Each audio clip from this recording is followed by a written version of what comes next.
ভিডিওটি দেখার আগে সবার কাছে ছোট্ট একটি রিকোয়েস্ট করতে চাই, প্লিজ প্লিজ প্লিজ যারা ভিডিওটি দেখবেন সবাই একটা করে সাবস্ক্রাইব করে দিবেন। আপনাদের ভালোবাসা পেলে এমন ভিডিও আরও উপহার দিব। ভিডিওগুলো বানাতে অনেক কষ্ট হয়, আমি জানি। ভিডিওটি অনেক মানুষই দেখবেন, প্লিজ একটা করে সাবস্ক্রাইব করে দিবেন। সবাইকে পুরো গল্পটি দেখার জন্য অনুরোধ রইল। আর যারা আমাকে ভালোবাসে তারা একটা করে লাইক করে দেখিয়ে দিবেন। Love you all. তো চলুন আজকের ভিডিওটি শুরু করা যাক। ক্ষমতা জিনিসটা বড়ই অদ্ভুত, তাই না রে আসাদ? নদীর পাড়ে বসে আছে আসাদ এবং রাফি। আসাদকে নিশ্চুপ দেখে কথাটা বলল রাফি। আসাদ রাফির দিকে একবার তাকিয়ে পুনরায় নিজের দৃষ্টি আকাশের দিকে স্থাপন করে বলে, হঠাৎ এই কথা বলছিস যে? কয়েকদিন আগেও যে মনিরের কলিজার টুকরা ছিলাম আমরা, আর আজ সেই মনির ক্ষমতার লোভে আমাদের জানের দুশ্মন হয়ে গিয়েছে। আসাদ মৃদু হেসে উত্তর দিল, আমার রাজনীতিতে আসার কারণটা তো তুই জানিস। আমি আমার উদ্দেশ্য সফল করতে চাই। কোন বেঈমান কি করলো না করলো সেটা নিয়ে ভেবে সময় নষ্ট করার মতো সময় আমার হাতে নেই। তবে চেহারাগুলো মাথায় আছে, কার আচরণ কেমন আর কে কখন কি করছে সব কিছু সুদ সমেত ফেরত দিব সময় মতো।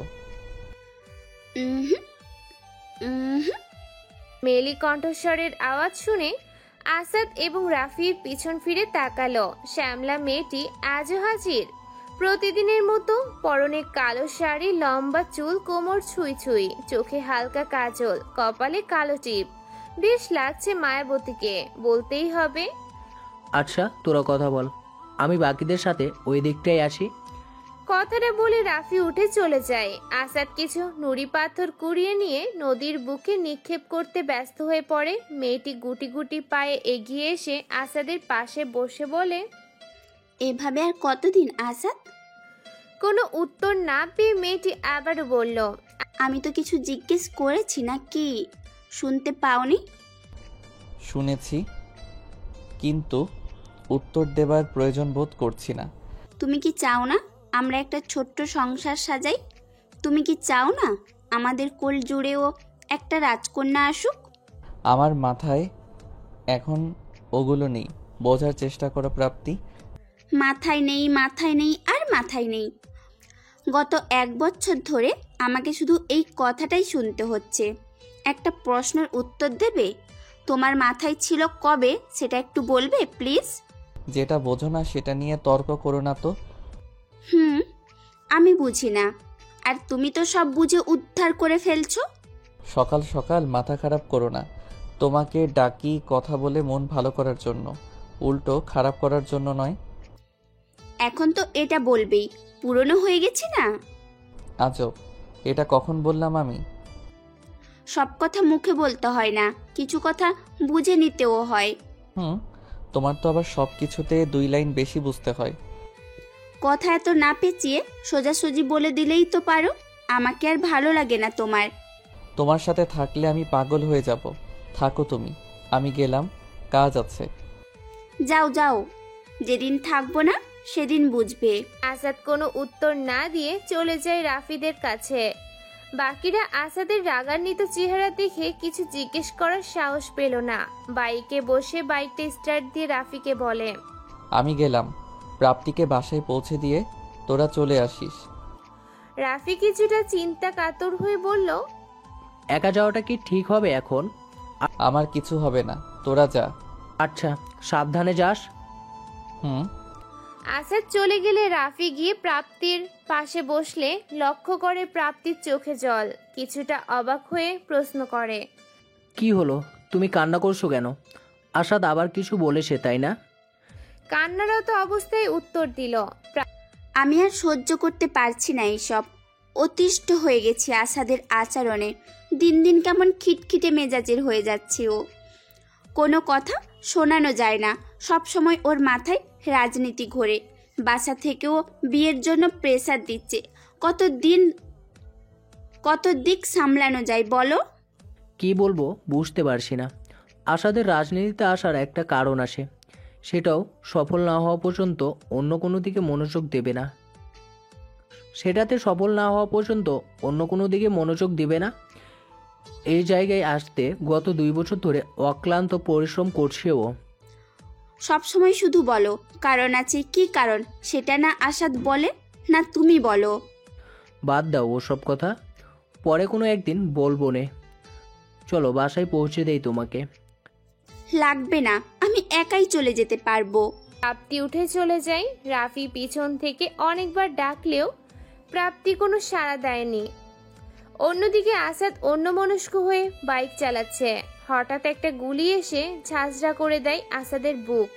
কে গুলি করেছে, কেন করেছে, সবটাই অজানা। চলন্ত বাইক গিয়ে বাড়ি খায় রাস্তার সাইড রেলিংয়ে। রক্তে মেখে গেছে পুরো জায়গাটা। রাস্তার মানুষজন জড়সড় হয়ে দাঁড়িয়ে আছে।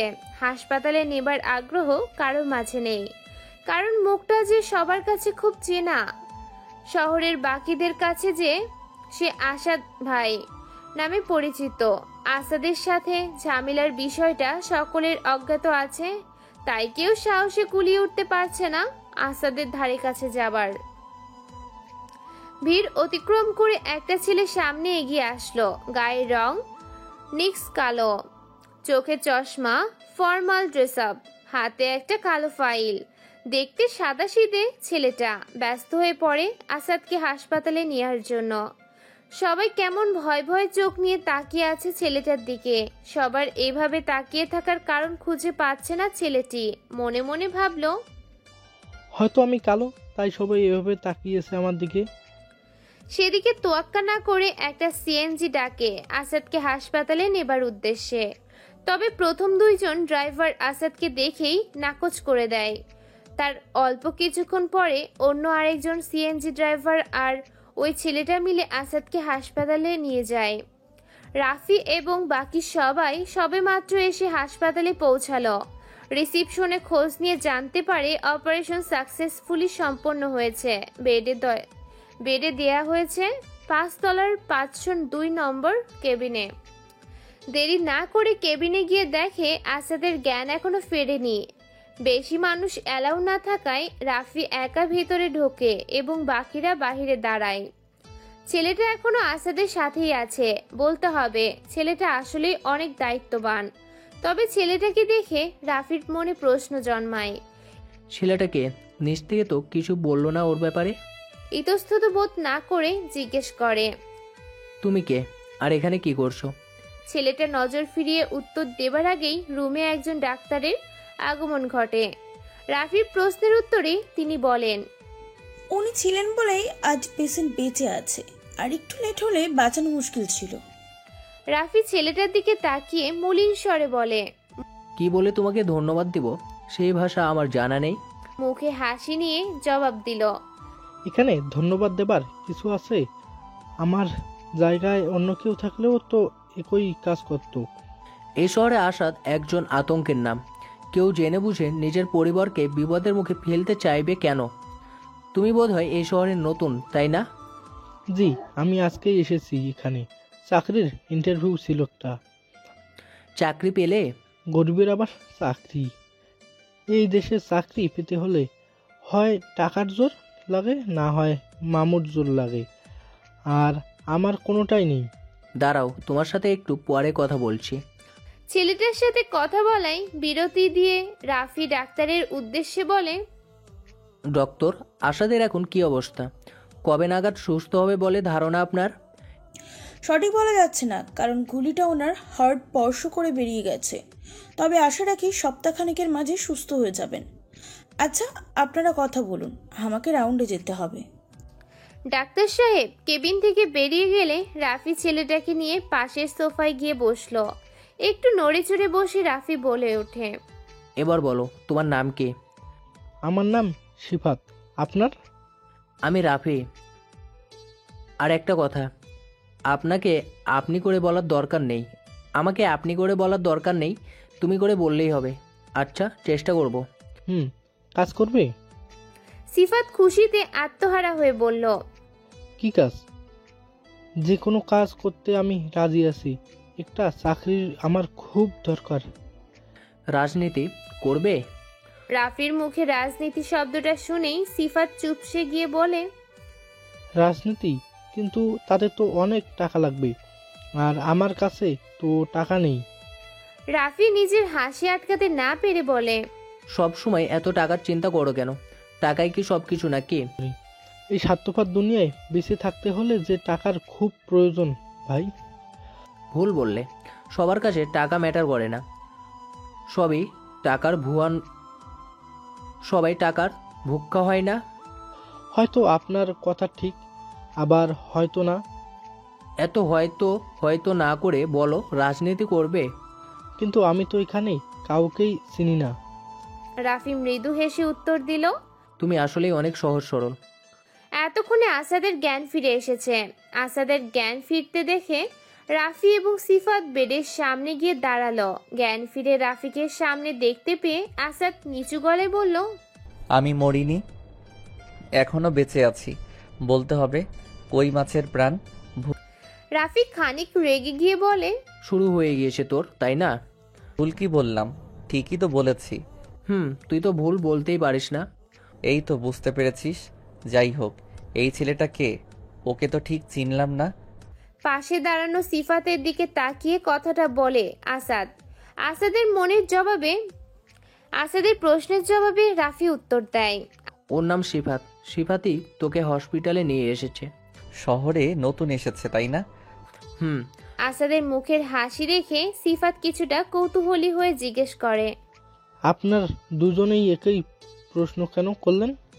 নতুন হই বা পুরাতন, দুর্ঘটনার শিকার হওয়া একজন মানুষকে হাসপাতালে নিয়ে আসা আমার কর্তব্যের মধ্যে পড়ে।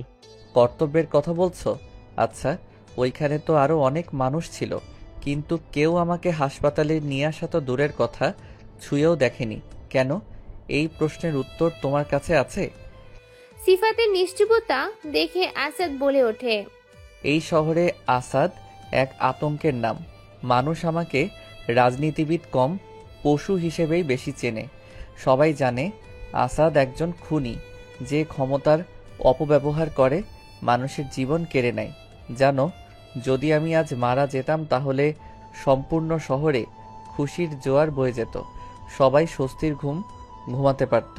কাউকে নির্ঘুম রাত কাটাতে হতো না এই ভেবে যে কখন না জানি আসাদ নামক নরপশুটা আমার জীবন নামক পাখিটাকে খাঁচাই পুরে নেয়। আপনি মানুষ খুন করবেন? আমি যাদের খুন করি তারা ভদ্র সমাজে মানুষ নামেই পরিচিত। তবে আমি আসাদের কাছে তারা এক একটা জানোয়ার। তাদের শাস্তি দেবার জন্য তো আইন আছে। আপনি কেন আইন নিজের হাতে তুলে নেবেন? রাফির কাছে শুনে নিও এই ভদ্র সমাজের কাহিনী। তোরা এখন একটু বাহিরে যা, আমার ভালো লাগছে না। রাফি আসাদের মাথায় হাত বুলিয়ে দিয়ে বলে, আচ্ছা, তুই বিশ্রাম নে, আমরা বাইরে আছি। কোনো কিছু দরকার হলে ডাক দিস। সিফাত এবং রাফি কেবিন থেকে বেরিয়ে যায়। বাহিরে বাকিদের সাথে সিফাতের পরিচয় করে দেয় রাফি। অল্প কিছু সময়ের মাঝেই ওরা একে অপরের সাথে বেশ ঘনিষ্ঠ হয়ে ওঠে। ফোনটা বেজে উঠলে মেয়েটি কল রিসিভ করে বলে, বল, কি খবর? ছেলেটা ভয়ে ভয়ে বলল, আপু, আসাদ এখনো বেঁচে আছে। মানে? গুলি করার পরে কেউই ওকে সাহায্য করেনি, তবে কোথা থেকে যেন একটা ছেলে এসে হাসপাতালে নিয়ে যায়। মেয়েটি উচ্চস্বরে বলে, তোরা কি তখন ঘাস খাচ্ছিলিস নাকি? চারদিকে অনেক মানুষ ছিল, অত মানুষের ভিড়ে কিছু করা সম্ভব ছিল না আপু। অজুহাত দেবার জন্যই তো তোদের রেখেছি, তাই না? ভুলেও আমার চোখের সামনে আসিস না। জান নিয়ে নিব, মাথায় রাখিস। কল কেটে ফোনটা বিছানায় রাখলো। রাগ সামলাতে না পেরে নিজের চুল নিজেই টানছে, যেন কোড়া থেকে আলাদা করে ফেলবে। আসাদ এখন মোটামুটি সুস্থ। গুলি লাগার পর থেকে এখন পর্যন্ত গত 9 দিনে প্রাপ্তি আসাদকে একটা কল অবধি দেয়নি। আসাদও আর বিরক্ত করেনি। ভাবলো হয়তো রেগে আছে, সময়ের সাথে সাথে সব ঠিক হয়ে যাবে। আসাদের ভাবনা, যে মেয়েটা একদিন কথা না বলে থাকতে পারতো না, সেই মেয়েটা আজ 9 দিন যাবৎ আমার সাথে কথা বলে না। অভিমানের পাহাড় জন্মেছে হয়তো। ভাবনার অবসান ঘটিয়ে নিজের ফোন হাতে নিয়ে ডায়াল করলো প্রাপ্তির নাম্বার। প্রথমবার রিং হলো, কিন্তু ফোন ধরার নামগন্ধই নেই। আসাদ ভাবছে, প্রাপ্তি, প্রাপ্তি ফোনটা ধরবে তো, নাকি রাগের পাহাড় নিয়ে বসে থাকবে? আচ্ছা, এতদিনে একটা বারো কি ওর ইচ্ছে হয়নি আমার খোঁজ নেবার? রাফি তো ওকে বলেছিল আমার গুলি লেগেছে। মানলাম বাসায় এসে দেখে যেতে পারবে না, তবে বাইরে তো দেখা করতেই পারতো। ভাবনার অবসান ঘটে ফোনের রিংটংয়ে। স্ক্রিনে প্রাপ্তির নাম্বার ভাসছে। কল রিসিভ করলে অপর প্রান্ত থেকে প্রাপ্তি বলে, কল করেছিলি? হুম। বলো কি বলবে? ব্যস্ত খুব? জি, একটু কাজ করছিলাম। বাসায় আজ ফুপিমণি আসবেন। হঠাৎ? আজব, আসতে পারেন না নাকি? সেটা কখন বললাম, এমনি জানতে চাইলাম। ভালো। তুমি কি আমার উপরে রেগে আছো? না। এতদিনে একবার খোঁজ নেবারও প্রয়োজন বোধ করনি? হয়তো না। বিরক্ত হচ্ছ? না, বলো, শুনছি। দেখা করতে পারবে আজকে? বললাম না ফুপিমণি আসবেন। বাসায় কাজ আছে অনেক, ঘর গোছাতে হবে, রান্না করতে হবে, আরো অনেক কাজ। ও আচ্ছা, সময় পেলে ফোন দিও। টাটা। বাই। কল কেটে ফোনের দিকে তাকিয়ে কিছুক্ষণ হেসে নিল আসাদ। পাগলিটা বড্ড বেশি অভিমান করে ফেলেছে। দেখা করুক একবার, সব অভিমান ভাঙিয়ে দিব নিমিষেই। সিফাত রান্না করতে ব্যস্ত। বলতে হবে ছেলেটা ভালোই রান্না করতে পারে। চাচিকে রান্নার কাজে সাহায্য করতে করতে নিজেও রান্না বান্নার বিষয়গুলো বেশ আয়ত্ত করে নিয়েছে। সিফাত ছেলেটা এতিম। যখন ওর বাবা মা মারা যায় তখনও কিছু বুঝতেই শেখেনি। সবে মাত্র বয়স দিনের দোরগোড়ায়। চাচা চাচি মানুষ করেছে বেশ যত্নে। অভাবের সংসার হলেও সিফাত পড়ালেখাতে কখনো কোনো প্রভাব পড়তে দেয়নি। বাবা মা হারা ছেলেটা যে এতটা পথ অতিক্রম করতে পারবে সেটা হয়তো কেউ ভাবতেও পারেনি। আসাদ, রাফি এবং সিফাতের সম্পর্ক এখন তুমি থেকে তুইতে পরিণত হয়েছে। সিফাতও বেশ খুশি আসাদের সঙ্গী হতে পেরে। এতদিনে ছেলেটার ছোট মাথায় এতটুকু খেলেছে যে ও যাদের সাথে আছে তারা লোকমুখে প্রচলিত ভদ্র সমাজের মানুষদের মতো স্বার্থপর না। রান্না শেষ হলে সিফাত গিয়ে আসাদ এবং রাফিকে ডেকে আনে। খাবার খাওয়ার এক পর্যায়ে আসাদ বলে, রাফি, আজ রাতে একটা কীট পতঙ্গ সাফ করতে হবে, তৈরি থাকিস। আসাদের কথার প্রসঙ্গে সিফাত বলে, কিসের কীটপতঙ্গ? বাসায় তো কিছু নেই। দুদিন আগেই তো সব কিছু এত সুন্দর করে পরিষ্কার করলাম। সিফাতের কথা শুনে আসাদ এবং রাফি কেউ হাসি আটকে রাখতে পারল না।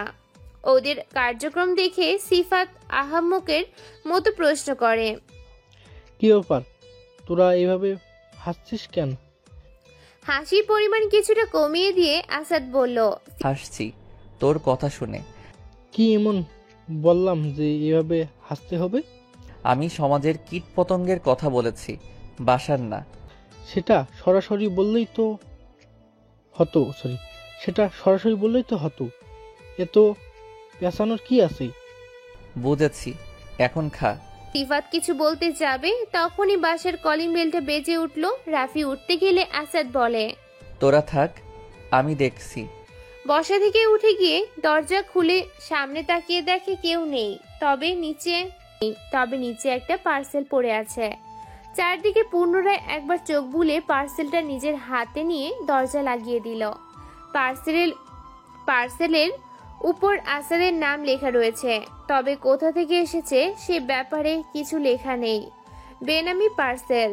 হাতে থাকা পার্সেলটা আসাদ ঘুরিয়ে ঘুরিয়ে দেখছে, কিন্তু বুঝতে পারছে না এটার ভিতরে ঠিক কি আছে বা থাকতে পারে। ড্রয়িং রুমের সোফায় এসে বসে পার্সেলটা কি টেবিলে রেখে নিজের দুই হাঁটুর উপরে দুই ঠোঁট দিয়ে ভর রেখে এক দৃষ্টিতে তাকিয়ে আছে সেদিকে। এতক্ষণে সেখানে আগমন ঘটে সিফাত এবং রাফির। পার্সেলের দিকে নজর পড়তেই রাফি বলে, পার্সেল কে পাঠিয়েছে আসাদ? জানি না, নাম লেখা নেই কারো। খুলে দেখ কি আছে ভিতরে। আসাদ ব্যস্ত হয়ে পড়ে পার্সেলটা খুলতে। র্যাপিং পেপার ছিঁড়ে বাক্সটা খুলে দেখে ভিতরে প্রাপ্তির একটা ছবি রাখা আছে এবং ছবির পেছনে কালো মার্কার দিয়ে লেখা। ছবিটা দেখে আসাদ যতটা না অবাক হয়েছে তার চেয়ে বেশি অবাক হয়েছে ছবির পিছনে লেখাটা দেখে। আসাদের অবাক চাহনি দেখে সিফাত বলে। রাফি কিছু জিজ্ঞেস না করে ছবিটা আসাদের হাত থেকে নিয়ে সম্পূর্ণ বিষয়টা নিজের আয়ত্তে নিল। আসাদের মুখ থেকে কোনো উত্তর না পেয়ে সিফাতও রাফির ন্যায় একই কাজের পুনরাবৃত্তি ঘটায়। আসাদ এবং রাফি দুজনেই অবাকের শীর্ষে অবস্থান করলেও সিফাত স্বাভাবিকভাবেই রয়েছে। রাফি আসাদকে উদ্দেশ্য করে বলে, এসবের মানে কি? কেউ কি ফাজলামি করে এগুলো করছে নাকি? আসাদ আত্মবিশ্বাসী দৃষ্টিতে রাফির দিকে তাকিয়ে বলে, না, এমন কাজ কেউ ফাইজলামি করে করবে বলে আমার মনে হয় না। নিশ্চয়ই এর মাঝে কোনো রহস্য আছে, আমি সেটা নিয়ে ভাবছি না। আমার চিন্তা হলো লেখাটা নিয়ে। যেই এই পার্সেলটা পাঠাক না কেন, সে আমার হয় ভালো চায় নতুবা খারাপ চায়, কিন্তু মানুষটা কে হতে পারে? আসাদের কথা শেষ হলে সিফাত মুখে হাসি নিয়ে বলে। সিফাতের কথার আগাগোড়া বুঝতে না পেরে আসাদ প্রশ্ন করে, এর সাথে রাজনীতির কি সম্পর্ক থাকতে পারে? বাহিরের সকল চিন্তা মাথার থেকে ঝেড়ে ফেল, একজন রাজনীতিবিদদের মতো ভাব। আশা করি তোর উত্তর তুই পেয়ে যাবি। সিফাত আর কথা না বাড়িয়ে নিজের রুমের দিকে পা বাড়ায়। সিফাত চলে গেলে আসাদ রাফির দিকে প্রশ্নবিদ্ধ চোখে তাকিয়ে বলে, সিফাত কি বলে গেল এগুলো? বুঝছিস কিছু? আমার ছোট মাথায় এগুলো খেলে না। রে, তুই বরং ভাব। আমি রুমে গেলাম। রাফিরও চলে যায় নিজের রুমে। আসাদ একা বসে আছে, মাথায় জড়ো হয়েছে নানা রকমের প্রশ্ন, কিন্তু উত্তর কে দিবে? ছবিটা নিজের হাতে নিয়ে আসাদ আবার সেই লেখাগুলোতে চোখ বোলায়। লেখাগুলোর কোনো মানে খুঁজে পাচ্ছে না ও। আসাদের ভাবনা কিছুটা এইরকম, আমি বিশ্বাস করি সে আমাকে ভালোবাসে, কিন্তু কার কথা বোঝানো হয়েছে এখানে? প্রাপ্তি। ওর ছবির পিছনেই তো লেখাগুলো রয়েছে, আর প্রাপ্তিও তো আমাকে ভালোই বাসে। তবে শেষের লাইনের মানে কি? প্রাণভোমরা বলতে কি বোঝাতে চেয়েছে? ছবিটা টেবিলের ওপরে ছুঁড়ে ফেলে তার হাত দিয়ে নিজের চুলগুলো টানতে টানতে আসাদ বলে, উফ, কিচ্ছু বুঝতে পারছি না আমি। মানে কি এইসবের? মাথার উপর দিয়ে যাচ্ছে সবকিছু। পল্লব ভাই একটা কথা বলেছিল, যখন আমি রাজনীতিতে নতুন নতুন পা রেখেছি, তখন রাজনীতিতে নিজের ছায়াকেও বিশ্বাস করতে নেই। আচ্ছা, তার কথার সাথে কি এই লেখাগুলোর কোনো মিল আছে বা থাকতে পারে? আসাদ নিজের ভাবনাগুলো সম্প্রসারিত করার আগে ওর ফোনের মেসেজ টোনটা বেজে ওঠে। রেদওয়ানের নাম্বার থেকে মেসেজ এসেছে। লেখা ছিল, বিকেল 5টায় আমাদের সেই চিরচেনা জায়গায় আসিয়েন ভাই, জরুরি কথা আছে আপনার সাথেই। আমি অপেক্ষায় থাকবো। রেদওয়ানের নাম্বারে কল দিতে গিয়েও দিল না। আসাদ ভাবে, রেদওয়ানের আবার কি হলো? হঠাৎ জরুরি তলব, বাসায় তো আসতে পারতো। বিকেল 5টা। আসাদ তৈরি হচ্ছে বের হবার জন্য। বাসা থেকে বের হতে নিলে সিফাত জিজ্ঞেস করে, কোথায় যাচ্ছিস এখন? তেমন কিছু না, রেদওয়ান মেসেজ দিয়ে বলল কি নাকি জরুরি কথা আছে, সেখানেই যাচ্ছি। একা যাস না। সরি, কেন? একা গেলে কি সমস্যা? একা যাসনি, যেতে বারণ করছি তাই যাবি না? এখানে সমস্যা থাকা বা না থাকার কি আছে? আজব। আচ্ছা, নিয়ে যাবো না একজনকে? একজন না, সবাইকে নিয়ে যাবি এবং সবার সাথে গান রাখতে বলবি। Master B. রেদওয়ান আমার গ্যাংয়েরই লোক, ওর সাথে দেখা করতে যাব, এতে গান নেবার কি আছে? সব প্রশ্নের উত্তর যদি আমি দেই তাহলে তোর কাজ কি? মানে কিছু না, যেটা বললাম সেটাই কর। আচ্ছা ঠিক আছে, তুই যাবি? না, আমার একটা কাজ আছে। আবার কি কাজ এখন? পরে বলবো, তুই রাফিকে নিয়ে যা। ওকে, থাক তাহলে। আসাদ এবং রাফি বাসা থেকে বের হলে সিফাত নিজের ফোনটা হাতে নিয়ে কল করে একটা পরিচিত নাম্বারে। কলটা রিসিভ হলে বলে, আশা বেরিয়ে পড়ছে। আশা করি তোর কাজটা তুই ঠিকমতো করবি। জি ভাই। কল কেটে একটা রহস্যময় হাসি হাসে সিফাত, যে হাসির গভীরতা হয়তো অনেকটা বেশি।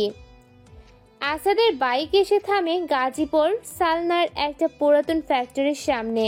সিফাত বারবার বলে দিলেও আসাদ রাফি ছাড়া অন্য কাউকে সাথে আনেনি।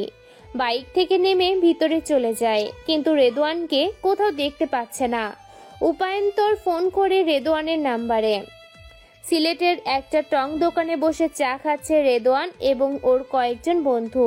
হঠাৎ ফোনের রিংটং বাজলে পকেট থেকে ফোন বের করে দেখে আসাদের নাম্বার থেকে কল এসেছে। 7-5 না ভেবে কলটা রিসিভ করে বলে, আসসালামু আলাইকুম ভাই। ওয়ালাইকুম আসসালাম। কোথায় তুই? এখনো আসছিস না যে? আমি অপেক্ষা করছি। আমি তো সিলেট আছি, আর কোথায় আসার কথা বলছো? তুই না আমাকে মেসেজে বললি পুরাতন গোডাউনে আসতে। না ভাই, আমি তো ঢাকার বাইরে আছি। তাহলে কেন তোমাকে সেখানে আসতে বলবো বলো? তোর নাম্বার থেকে যে মেসেজ আসলো সেটা? সত্যি আমি কোনো মেসেজ পাঠাইনি। রেদওয়ানের কানে গুলির আওয়াজ ভেসে আসলে তার কিছুক্ষণ পরেই কলটা কেটে যায়। উত্তরে আসাদ কিছু বলতে যাবে, ইতিমধ্যেই সেখানে গুলির বর্ষণ শুরু হলো। রাফি তৎক্ষণাৎ কোমর থেকে নিজের গান বের করে কভার ফায়ার দিতে ব্যস্ত হয়ে পড়ে। আসাদকে নিয়ে রাফি একটা কন্টেইনারের পেছনে আশ্রয় নিল। নিজেদের সুরক্ষার দিকটা নিশ্চিত করতে করতে গুলির আওয়াজ আর শুনতে পাচ্ছে না ওরা। আসাদ উকি দিয়ে চারদিকে চোখ বুলাচ্ছে, কিন্তু লাশ ছাড়া আর কিছুই দেখতে পারছে না।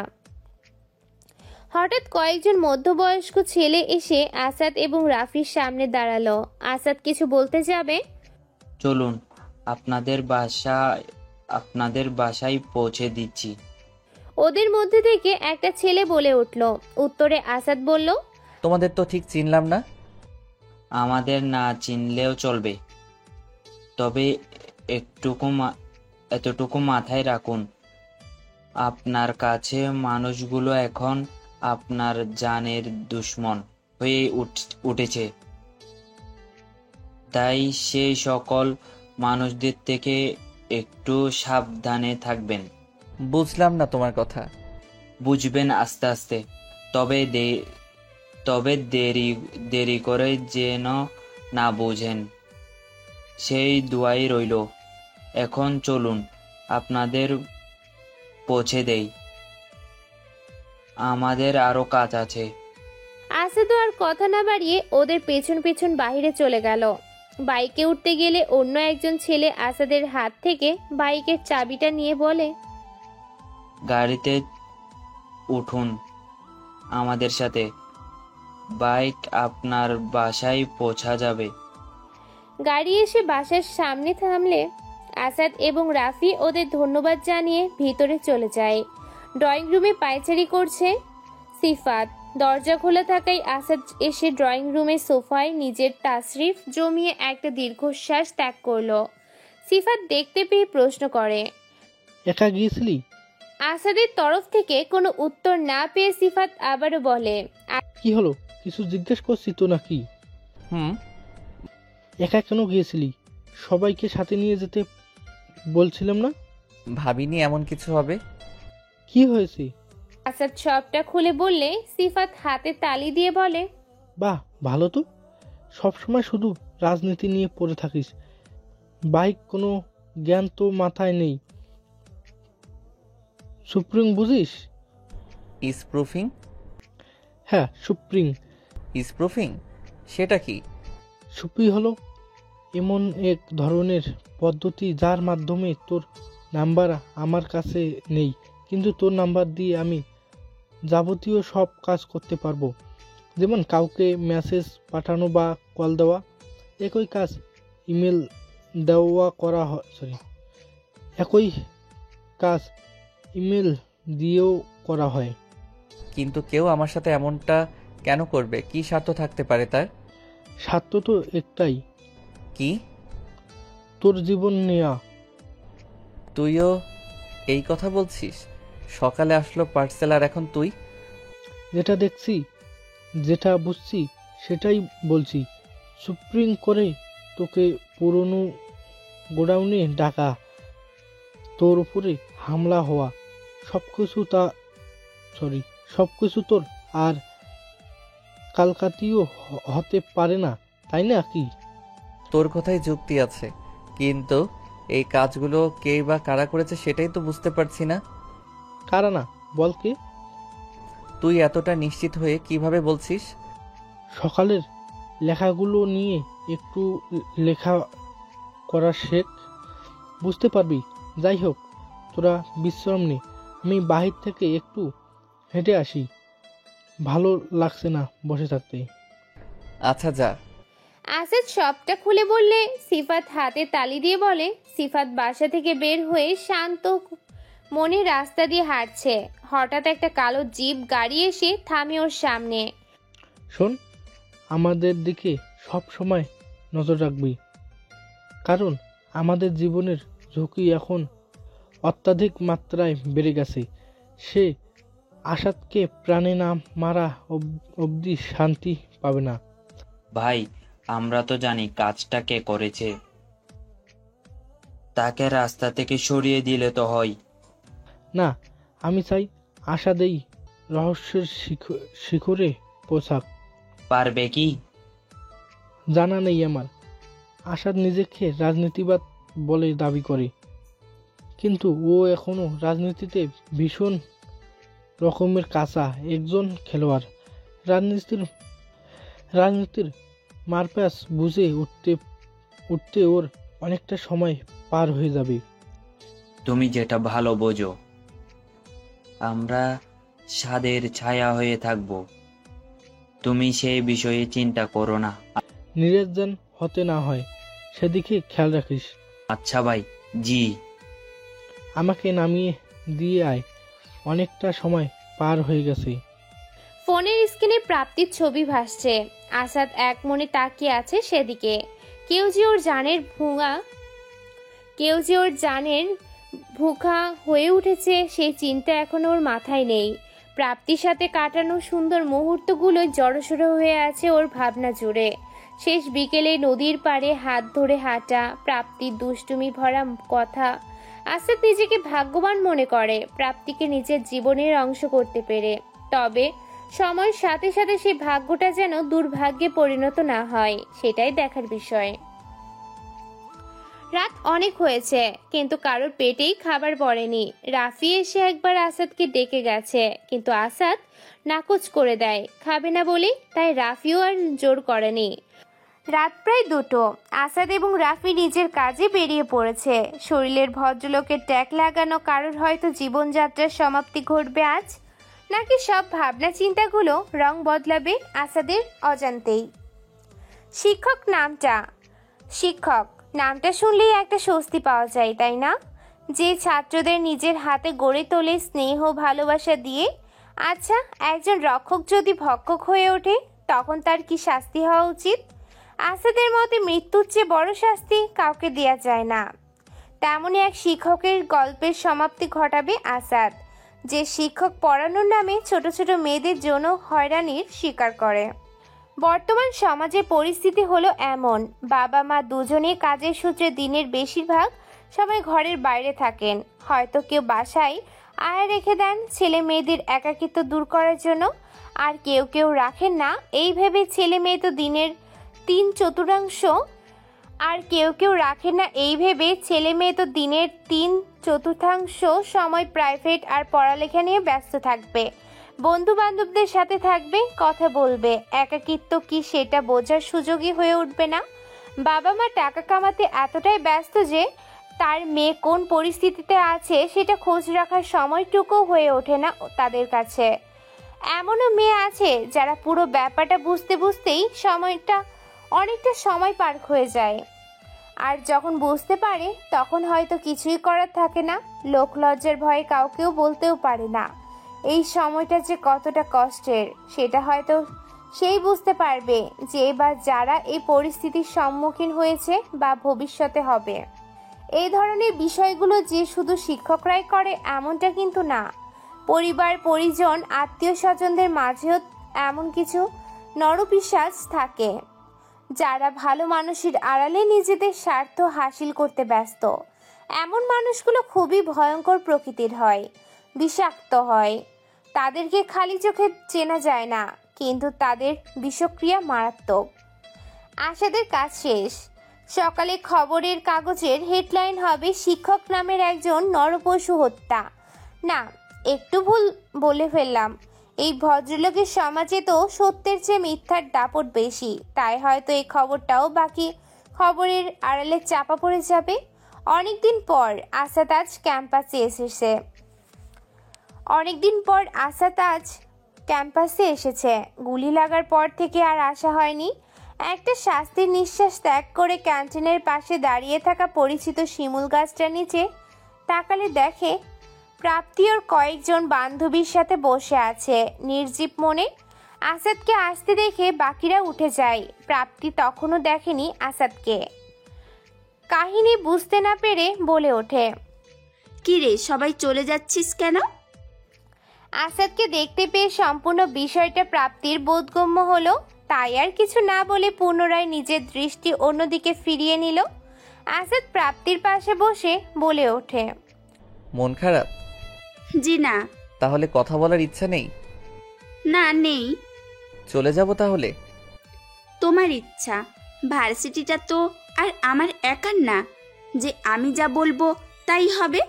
এমনিতে তোমার ভয়ে কোনো ছেলে আমার সাথে কথা বলতে চায় না। ছেলেদের সাথে কথা বলতে চাও তুমি? শুধু কি ছেলেরা, মেয়েরাও তো কথা বলে না আমার সাথে, কয়েকজন ছাড়া।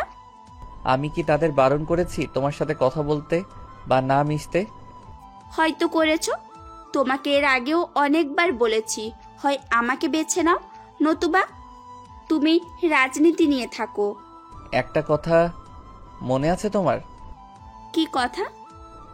যখন আমি একজন সহজ সরল সাধারণ ছেলে ছিলাম, যখন আমার নাম ডাক পরিচিতি ছিল না, ছেলেদের সাথে কফি শপে যাওয়া, কথা বলা, তাদের বিভিন্ন গিফট দেয়া, আমার জন্মদিন তুমি ভুলে যেতে, কিন্তু 2 দিন আগে পরিচিত হওয়া একটা ছেলেকে তুমি কফি শপে গিয়ে গিফট দিয়ে আসতে, এবং আমি যখন এগুলো তোমাকে জিজ্ঞেস করতাম তখন তোমার কাছে কোনো উত্তর থাকতো না, তুমি কথার ছলে সেগুলো এড়িয়ে যেতে। এবং মজার বিষয় হলো, আমিও তখন তোমার কাছে একটা প্রশ্ন করেছিলাম, আমাকে চাই নাকি তোমার ওইসব বন্ধুদের? তুমি কি বলেছিলে? তোমার জীবন তোমার মর্জি মতো চলবে। তাহলে আজ কেন আমাকে যে কোনো একটা বেছে নিতে বলছো? আমি কিন্তু এখন কারোর সাথেই কথা বলি না, সেটা তোমার অজানা নয়। কবে থেকে কথা বলো না?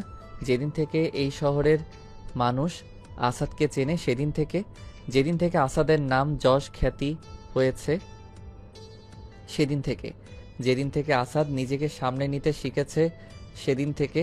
কিন্তু আসাদ যখন অনেক দুর্বল ছিল, যখন প্রাপ্তিকে ছাড়া আসাদ কিছু বুঝতো না, তখন কিন্তু তুমি আমার মনোবল না হয়ে আমাকে আরো ভেঙে দিয়েছ। এত তাড়াতাড়ি ভুলে গেলে সেই দিনগুলো? তোমার কি ভাবনা আসাদ হাসি খুশি আছে, তার মানে সে অনেক ভালো আছে? তাহলে বলবো তুমি আমার প্রেমিকা হতে পারোনি। আমাকে নিয়ে এত কিছু ভাবার জন্য অসংখ্য ধন্যবাদ। আসাদ খানিকটা হেসে নিয়ে বলে, যখনই আমার প্রশ্নগুলোর কোনো উত্তর তোমার কাছে থাকে না, তখনই এই একটা কথা বলে এড়িয়ে যাও সবকিছু। হ্যাঁ হ্যাঁ, আমি খারাপ। আর কিছু বলতে চাও? বাদ দাও এইসব কথা। ভার্সিটিতে আসলে বাট কল দিলে না, দেখা করার কথা ছিল আমাদের, তাই না? মনে ছিল না? আচ্ছা ঠিক আছে, তোমার তো মনে হয় একটু পরে ক্লাস শুরু হবে, থাকো তাহলে, আমি আসি। প্রাপ্তি কোনো উত্তর দিল না।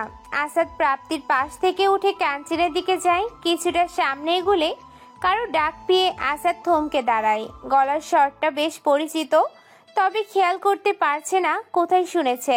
মাথার জোর না দিয়ে পিছনে তাকালে দেখে অন্যরা ওর দিকে এগিয়ে আসছে, মুখে বিরল হাসি। ভার্সিটির জীবন একসাথে কেটেছে ওদের, তবে দুর্বল আসাদ থেকে সবল আসাদ হয়ে ওঠার রাস্তাটা ভীষণ কঠিন ছিল। আর সেই রাস্তায় আসাদের সঙ্গীদের মাঝে অনন্যাও একজন। মজার বিষয় হলো, অনন্যা আসাদকে সবভাবে সাহায্য করলেও আসাদের একটা অজানা। কিন্তু রাফি জানে অনন্যা আসাদের জন্য ঠিক কতটা করেছে। আসাদের সামনে এসে মুখে হাসি রেখে অনন্যা বলে, কি গো রাজনীতিবিদ, আমাকে তো ভুলেই গেলেন। না কোনো কল, না কোনো মেসেজ, পর হয়ে গেছি বুঝি? আসাদ মাথা চুলকে বলে, আরে তেমন কিছু না, আসলে তোমার নতুন নাম্বার আমার কাছে নেই। পুরাতন নাম্বারে বেশ কয়েকবার যোগাযোগ করার চেষ্টা করেছি, কিন্তু সংযোগ হয়ে ওঠেনি। রাফির কাছে তো আমার নাম্বার ছিল, ওকে বলতে পারতে। কই, রাফি তো আমাকে কিছু বলেনি। আমি ওর কাছে তোমার নাম্বার অনেকবার চেয়েছি, বাট ও বলেছে ওর কাছে নেই। আচ্ছা বাদ দাও, চলো এক কাপ কফি খেয়ে আসি। ক্যান্টিনে সেই কফি আর জমজমাট আড্ডা, উফ, অনেক মিস করি। চলো। কফি পাগলি বলেছে তোমাকে? বলছেই তো, কফি ছাড়া তো আর কিছু মাথায় আসে না তোমার। অনন্যা মুখ ভেঙচি কেটে বলে। তোমার মাথা। খুনসুটি করতে করতে ক্যান্টিনের সামনে চলে এসেছে। ভিতরে রাফি, সিফাত এবং বাকিরা সিঙ্গারার আড্ডায় মেতে উঠেছে। রাফির কাছে গিয়ে রাফির পিঠে একটা কিল বসিয়ে দিয়ে অনন্যা বলে, কিরে হারামি, তোর কাছে আমার নাম্বার নেই? রাফি অনন্যাকে দেখতে পেয়ে বসা থেকে উঠে শক্ত করে জড়িয়ে ধরে। অনন্যা মজা করে বলে, হয়েছে ভাই, ছাড় এবার, না হলে আমার হাড্ডি গুড্ডি এখন ভাঙবে, যেভাবে ধরেছিস। অনন্যাকে ছেড়ে দিয়ে বলে, এবার বল, হঠাৎ কি মনে করে? আমাকে তো একটা বার জানানোর প্রয়োজন বোধ করলি না যে তুই আজকে ক্যাম্পাসে আসবি। একটা থাপ্পড় মারবো। তুই আগে আমার প্রশ্নের উত্তর দে, আমার নাম্বার নেই তোর কাছে? আছে। আসাদ চেয়েছিল তো দিলি না কেন? তুই তো জানিস কেউ দেয়নি, তাও এই প্রশ্নটা কেন করছিস? দিতে পারতি, আমি নিজেকে সামলে নিয়েছি। আমার সমস্যা হতো না, আমার জিনিসটা না হয় একান্তই আমার থাক। যাকগে, বাদ দে ওইসব পুরনো কথা। এখন বল, তুই দেশে আসলি কবে? এই তো গতকাল রাতে এসেছি, নিজেকে আর আটকে রাখতে পারলাম না ক্যাম্পাসে আসা থেকে, তাই চলে এলাম টহল দিতে। ভালো করেছিস। জানি তো কফির লোভে এসেছিস এখানে। আমাদের সাথে দেখা করতে এলে তো জানতি। আসাদের সাথে থেকে থেকে তুইও এখন আসাদের মতো কথা বলছিস। রাফি খানিক হেসে নিয়ে বলে, আচ্ছা, তোরা এদিকটায় গিয়ে বস, যা, আমি একটু পর আসছি। ঠিক আছে। আসাদ এবং অনন্যা গিয়ে কর্নারের একটা টেবিলে বসলো। আসাদ কফির অর্ডার দিয়ে অনন্যার সাথে কথা বলায় ব্যস্ত হয়ে পড়ে। এতদিন কোথায় ছিলে? ভার্সিটি লাইফ শেষ হওয়ার পরে না কোনো খোঁজ, না কোনো খবর। একটা দীর্ঘশ্বাস ছেড়ে বলে, ছিলাম কারো স্মৃতিচারণে। মানে? আচ্ছা বাদ দাও আমার কথা, তুমি বলো, এত অল্প সময়ে এত নামডাক কিভাবে? 2 বছর আগের আসাদ আর এখনকার আসাদের মধ্যে পার্থক্য আকাশ পাতাল, এতটা পরিবর্তন কিভাবে? আমি সেই আগের আসাদই রয়ে গেছি, শুধু তোমাদের দেখার নজরিয়াটা বদলে গেছে। হয়তো। তারপর প্রাপ্তির কি খবর? আছে ভালোই। আগের মতোই রয়ে গেছে নাকি পরিবর্তন এসেছে? যেদিন থেকে আমি পরিবর্তন হয়েছি সেদিন থেকে ওর মাঝেও পরিবর্তন লক্ষ্য করেছি। এখন জানি না সেই পরিবর্তনটা কার জন্য এসেছে। আলবাত তোমার জন্য, যেহেতু ও তোমাকে ভালোবাসে। হয়তো, আবার হয়তো না। হয়তো কেন বলছো? যাকে ভালোবাসো তাকে বোঝো না তুমি? আসাদ কিছু বলার আগেই পিচ্চি কফি নিয়ে হাজির। অনন্যাকে দেখে ফোকলা দাঁতের হাসি দিয়ে বলে, আপু তুমি কেমন আছো? কতদিন পর তোমাকে দেখলাম। মন খারাপ বলে বলে, এখন তো আর আগের মতো আসোই না। অনন্যা পিচ্চির গালে হাত বুলিয়ে বলে, কিভাবে আসবে রে সোনা? আমি তো দেশে ছিলাম না। তুই কি পড়াশোনা করিস এখন, নাকি আমার যাবার পরে সব বাদ? কোনটা? তুমিই তো প্রতি মাসে রফিক চাচার কাছে আমার জন্য টাকা পাঠাতে, তাহলে কিভাবে বাদ দিব বলো? আমার মাথায় কয়টা মাথা? আচ্ছা। কপালে চুমু এঁকে দিয়ে বলে, গুড বয়, এখন যা। আসাদ মুগ্ধ দৃষ্টিতে অনন্যাকে দেখছে।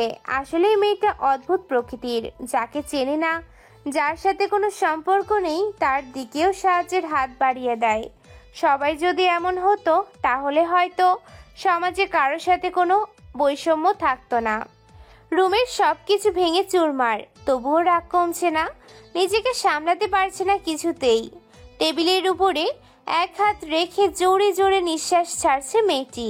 ভয়ে ভয়ে একটা ছেলের সামনে এগিয়ে এসে বলে, রাগে চোখ রক্তবর্ণ ধারণ করেছে। রক্তবর্ণ চোখে ছেলেটার দিকে তাকালে চোখের ঝাঁজ সহ্য করতে না পেরে মাথা নিচু করে ছেলেটা ফেলে। মুচকি এসে বলে, শান্ত হব? হ্যাঁ, আমি শান্ত হব, তবে যেদিন আমার দেওয়া কাজটা তোরা সম্পূর্ণ করতে পারবি। 2 দিন সুযোগ করে দিলাম, কিন্তু লাভ কি হলো? ব্যর্থ। তোরা তো জানিস ব্যর্থতা জিনিসটা আমার সহ্য হয় না। শেষ আরেকটা সুযোগ দিলাম, হয় আসাদকে মেরে ফেল, না হয় তোদের মৃত্যুকেও আটকাতে পারবে না। কথাটা যেন মাথায় থাকে, আমি বারবার বলবো না। আসাদ বাসায় এসে পৌঁছেছে। অনন্যার সাথে সময়গুলো বেশ ভালোই কেটেছে ওর। পুরনো স্মৃতিগুলো আবার জেগে বসেছে। ভার্সিটির সেই দিনগুলোর কথা মাথায় আসতেই আসাদ নিজের অজান্তেই হেসে ফেলে। সিফাত রুমে ঢুকে দেখে আসাদ আপন মনে হাসছে। বিছানায় নিজের তাশরিফ জমিয়ে কিছুটা কৌতূহল নিয়ে প্রশ্ন করে, কিরে হাসছিস কেন?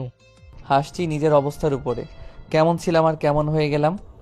বাদ দে সব পুরনো কথা। যার জন্য তোর কাছে আসা লেখাগুলো সব ধ্যান করতে পারলি? হ্যাঁ পারছি, তবে ভাবিনি কখন আমার সাথে এমনটা হবার ছিল। ভাবিসনি তো এখন ভেবে নে। মানতে খুব কষ্ট হচ্ছে। একটা চিরচেনা মানুষের এমন হঠাৎ পরিবর্তন কিভাবে মেনে নেই বলো? যাকে তুই চিরচেনা বলিস তার কাছে তুই অপরিচিত। কি জানি। বুঝতে পারছিস? এটাই অনেক। সাবধানে থাকিস, এটুকুই বলবো। এখন বল অন্যকে। রাফি বলেনি কিছু? আমি তোর মুখ থেকে শুনতে চাচ্ছি। আমার ক্লাসমেট ছিল, ভার্সিটি লাইফ একসাথে কেটেছে আমাদের। খুব ভালো একটা মেয়ে, মনটা অনেক পরিষ্কার। বাকি সবার মতো মনে অত শত প্যাচগোজ নাই। জানিস, একটা অপরিচিত মানুষ যাকেও আগে কোনো দিন দেখেনি পর্যন্ত, কিন্তু সে বিপদে পড়লে হাত বাড়িয়ে দেয়া মানুষগুলোর মাঝে অন্যান্য একজন। আমাদের ক্যান্টিনে যে ছেলেটা আছে, ওর পড়াশোনার সকল খরচ অনন্যাই বহন করে। এতদিন তো মনে হয় দেশের বাইরে ছিল। গতকাল রাতে এলো, বললো, তখন শুনলি না? তো হঠাৎ দেশের বাইরে কেন গিয়েছিল জানিস? হয়তো পড়াশোনার জন্য। তাছাড়া আর কি হবে? দেশের বাহিরে তো ওর কোনো আত্মীয় স্বজনও নেই। বাবা মা? অনন্যা এতিম। মামা মামি ওকে বেশ যত্নে লালন পালন করেছেন। আমার ভাষ্যমতে আমি কোনোদিন দেখিনি অনন্যাকে তারা নিজের মেয়ে ছাড়া অন্য কিছু ভেবেছেন। তো তুই অনন্যর মামা মামির থেকে জানতে পারতি না অনন্য কেন দেশের বাইরে গেল সবাইকে ছেড়ে? আমি গিয়েছিলাম তাদের বাসায়, তবে তারা সেখান থেকে চলে গিয়েছিলেন। অনন্যার নাম্বারও বন্ধ দেখাচ্ছিল। মামা মামিরও কোনো খোঁজ পাইনি। তাই হাল ছেড়ে দিয়েছিলাম। কিন্তু তুই হঠাৎ ওসব পুরনো কথা ঘাটছিস কেন? ঘটছি কারণ অনন্য কি সত্যি পড়াশোনার জন্য দেশের বাইরে গিয়েছিল, নাকি এখানে অন্য কোনো গল্প আছে? ভাই, আমারে মাফ কর প্লিজ।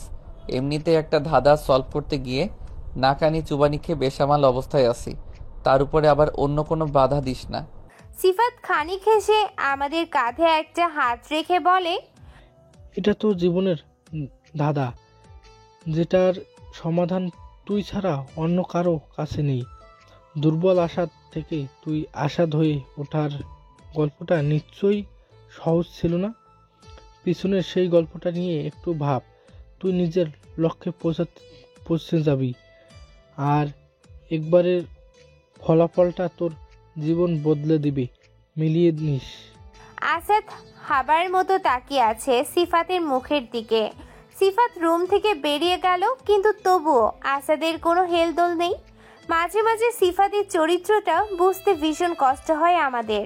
হাবাগোবা ছেলেটার কয়েকটা জটিল কথা আসাদকে নিজের অবস্থানে স্থির করে দেওয়ার জন্য যথেষ্ট। সিফাত ছেলেটার মাঝে কিছু একটা আছে, এটা আসাদের ভাবনা। ভাবনাটা কি সত্যি, নাকি ভাবনার অন্তরালে অন্য কোনো কাহিনী রচিত আছে?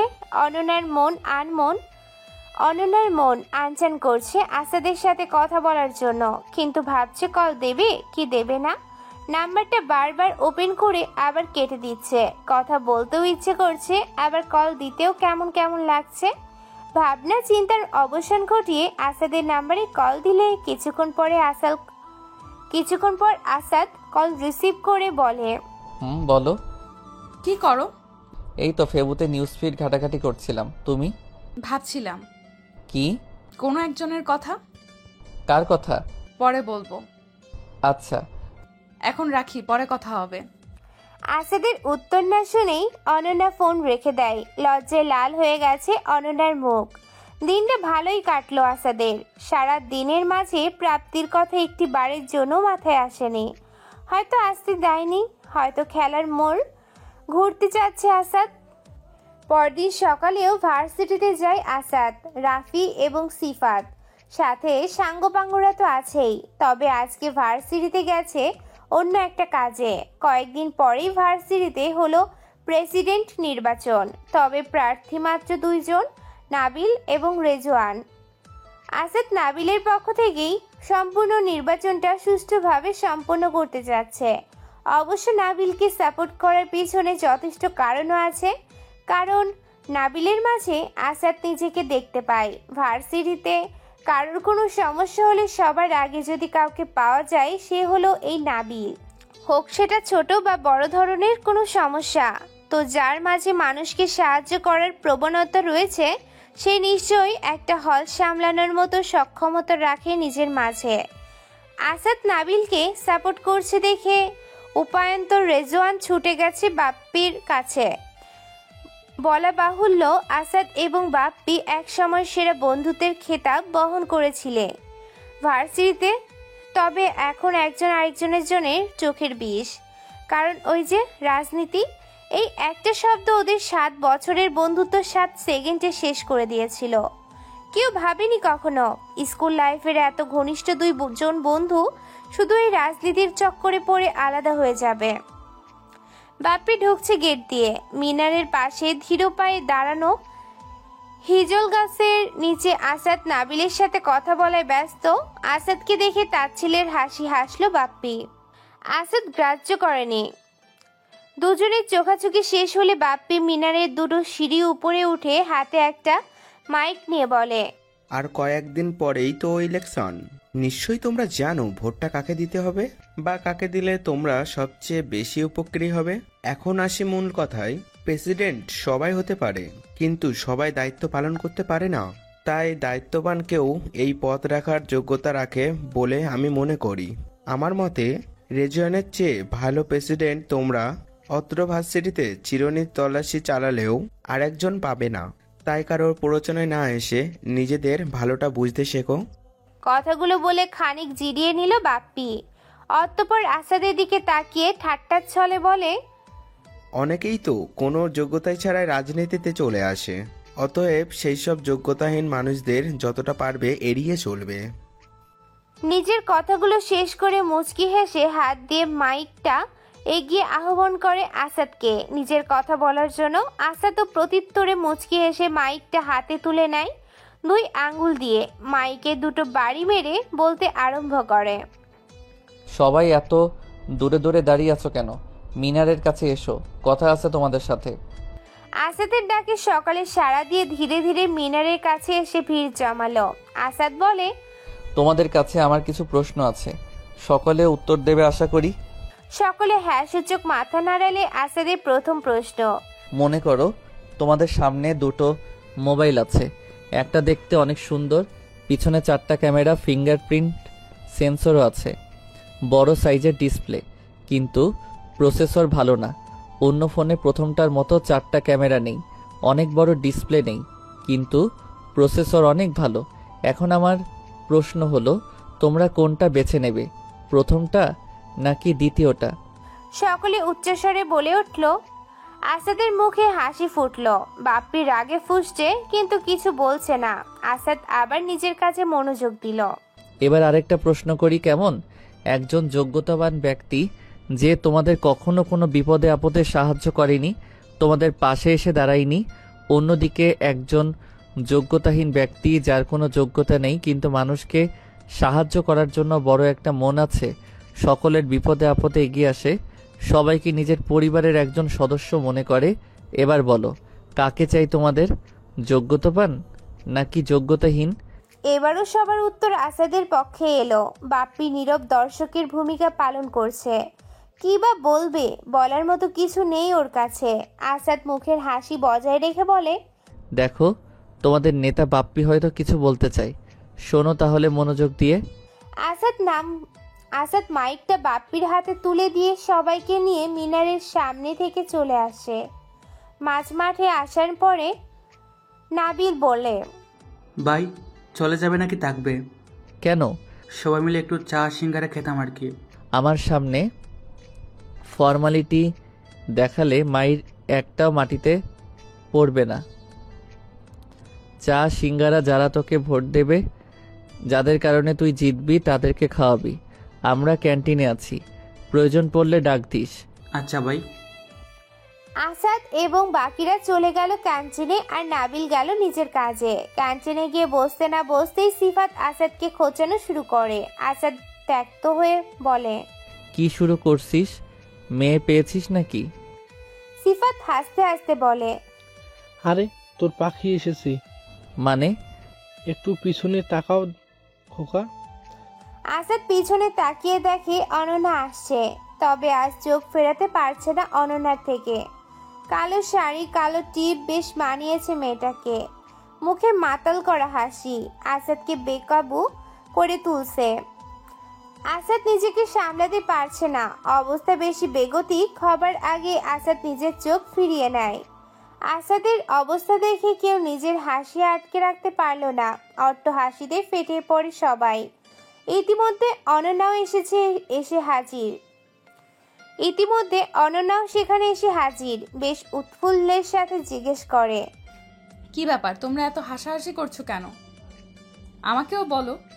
রাফি আসাদের কাঁধে হাত রেখে বলে, তেমন কিছু না, আসলে একজন হারিয়ে ফেলেছিল নিজেকে অন্যজনের মাঝে, সেটাই দেখেই হাসছে। এভাবে অর্ধেক কথা বলিস কেন? লাথি মারমু, পুরোটা বল। আরে একটা কুত্তার বাচ্চা একটা কুত্তির দিকে হা করে তাকিয়েছিল, সেটাই বলছি। কুত্তা? কেমন ভাষা? কুকুর বলতে পারিস না? ওরা কুকুর না, ওরা কুত্তা। কই দেখি। রাফি বিড়বিড় করে বলে, নিজেকে কিভাবে দেখবি? এখানে তো আর আয়না নেই। কি বললি? শুনতে পাইনি। রাফি মুখ খোলার আগেই আসাদ বসা থেকে দাঁড়িয়ে অনন্যাকে বলে, আরে ওদের কথা বাদ দাও তো, চলো ওই দিকটায় গিয়ে বসি। আচ্ছা চলো। বসবে নাকি হাঁটবে? খুশি হয়ে বলে, চলো হাঁটি। অতঃপর আর কি, দুজন মিলে বেরিয়ে পড়ে কিছুটা আনন্দ খোঁজার উদ্দেশ্যে। তবে ভার্সিটির বাহিরে বাইকে উঠতে গেলে দেখা হয় প্রাপ্তির সাথে। প্রাপ্তি আসাদের দিকে তাকিয়ে বলে, এসব কি আসাদ? তুমি ওর সাথে কি করছো? প্রাপ্তির কানের কাছে মুখ নিয়ে গিয়ে আসাদ বলে, তুমি আমার সেই ছাত্রী যাকে আমি শিখিয়েছি সব নিজের হাতে। শিষ্য হয়ে গুরুকে তুমি মারবে কি শর্তে? যদি করতে ভুল তবে ক্ষমা পেতে বারংবার। তবে করেছো যে অন্যায়, তুমি বলো সেটার কি ক্ষমা হয়? প্রাপ্তির কানের কাছে মুখ নিয়ে গিয়ে আসাদ বলে। প্রাপ্তি নির্বাক, বলার ভাষা হারিয়ে ফেলেছে। আসাদ মুচকি এসে অনন্যাকে নিয়ে বেরিয়ে গেল প্রাপ্তির সামনে থেকে। প্রাপ্তি নির্বাক তাকিয়ে আছে ওদের চলে যাবার দিকে। ক্যান্টিনে ঢুকে রাফিকে দেখে প্রাপ্তিও প্রাপ্তি ওকে ডাক দিল। প্রাপ্তির ডাকে সাড়া দিয়ে রাফি বলে, বলো। সময় হবে তোমার কাছে? কেন? কিছু কথা ছিল। বলো না। এখানে নয়, ওই দিকটা চলো। কেন? এখানে বলে কি বললে? এত প্রশ্ন না করে চলো প্লিজ। আচ্ছা চলো। হাত দিয়ে ক্যান্টিনের পিছনের গেটের দিকে ইশারা করে বলে প্রাপ্তি। রাফি চলে যেতে নিলে সিফাত প্রশ্ন করে, তুই কোথায় যাচ্ছিস? এই তো একটু পিছনের গেটে যাচ্ছি। কেন? প্রাপ্তি নাকি কি বলবে তার জন্য।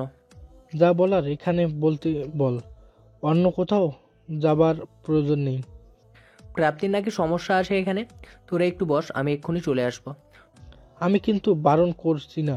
সরি। সিফাতের কথা তোয়াক্কা না করে রাফি চলে যায় প্রাপ্তির সাথে।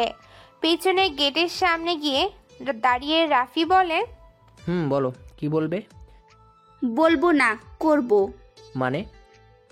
1 2 3 সারপ্রাইজ। আসাদ এবং অনন্যা ভার্সিটিতে ফিরে এসেছে। বাইক থেকে নেমে অনন্যা আসাদের হাতের উপরে হাত রেখে বলে, থ্যাঙ্কস এত সুন্দর একটা সময় আমাকে উপহার দেওয়ার জন্য। শুধু থ্যাঙ্কস? তাহলে খিচুড়ি হলে মন্দ হতো না। অনন্যা মুচকে এসে বলে, ও এই ব্যাপার। আচ্ছা ঠিক আছে, কালকে বানিয়ে আনবো। ওকে, তুই ভিতরে যাও, আমি বাইক রেখে আসছি। একসাথেই যাই, সমস্যা নেই। তাহলে একটু ওয়েট করো। হুম।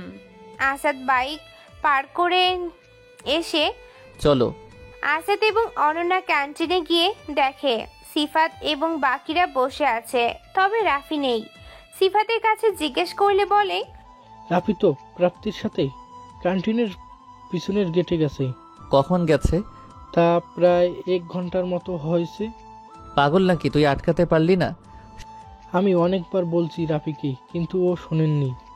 শোনেনি বলে তুই নিশ্চিন্তে এখানে বসে আছিস, তাই তো?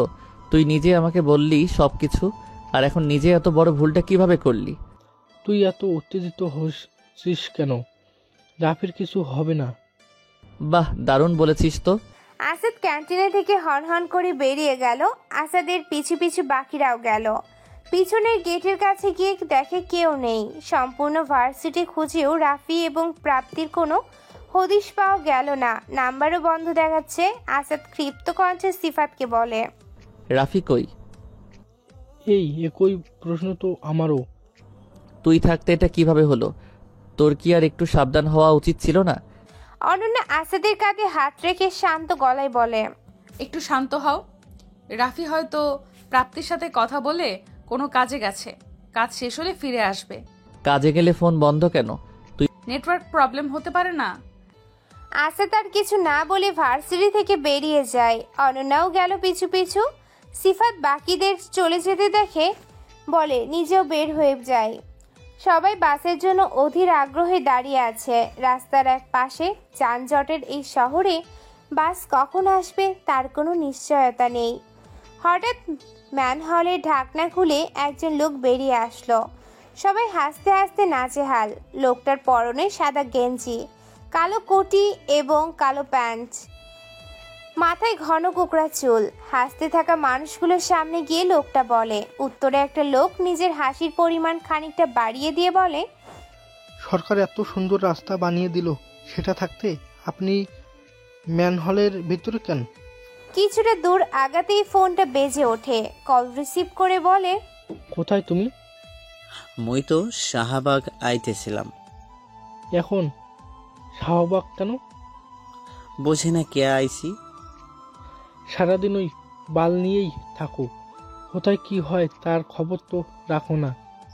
কি হইছে বাগনা, এত চেতা আইসো কিল্লাইগা? রাফির কোনো হদিশ পাওয়া যাচ্ছে না, খোঁজ লাগাও। আজকের মধ্যে ওকে আমার চাই। আচ্ছা, মুই দেখতে আছি, তুই চিন্তা করিস না। কথা বলা শেষ করে লোকটা নিজের কল লিস্ট থেকে একটা নাম্বার বের করে কল লাগায়। এ তুই কেমনে আছো?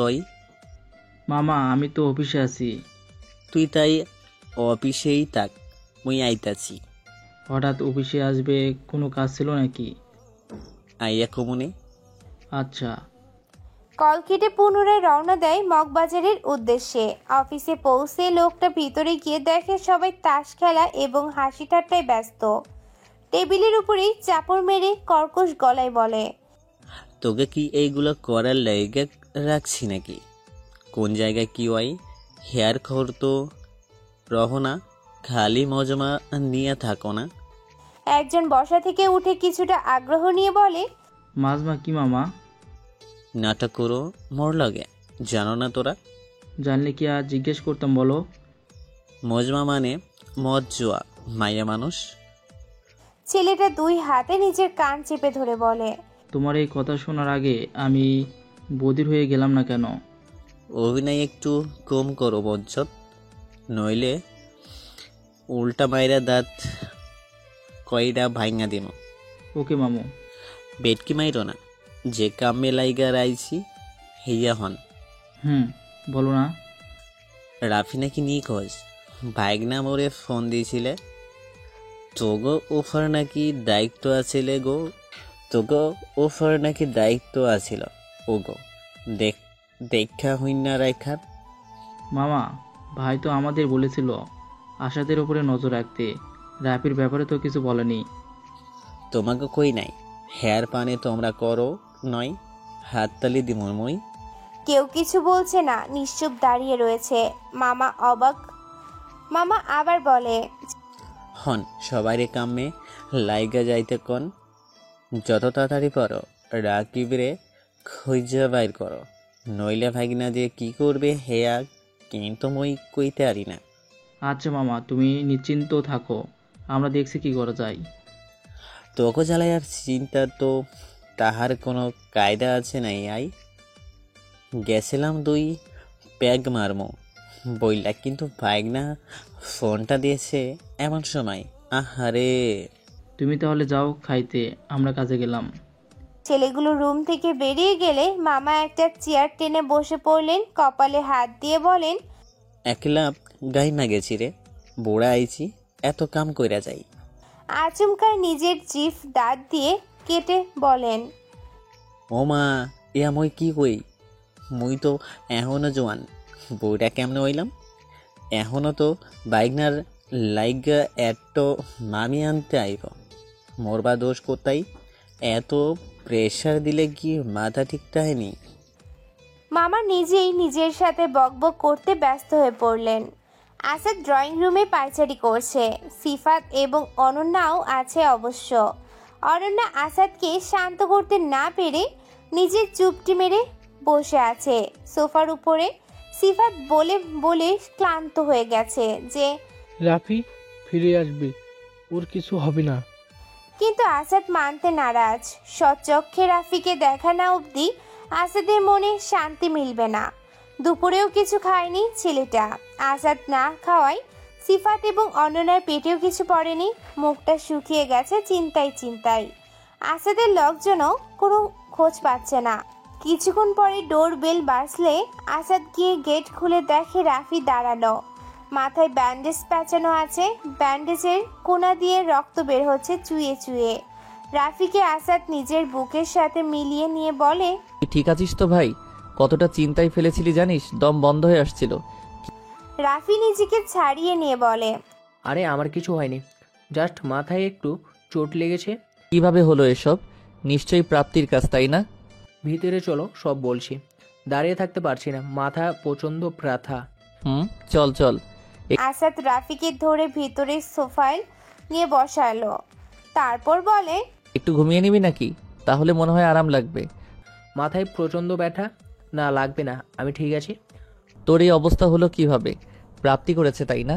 ওকে তো আমি মেরেই ফেলবো। আসাদ উত্তেজিত হলে রাফি শান্ত গলায় বলে, আরে না, প্রাপ্তি কিছু করেনি। প্রাপ্তি তো তোকে ক্যান্টিনের পিছনের গেটে নিয়ে গেছিল।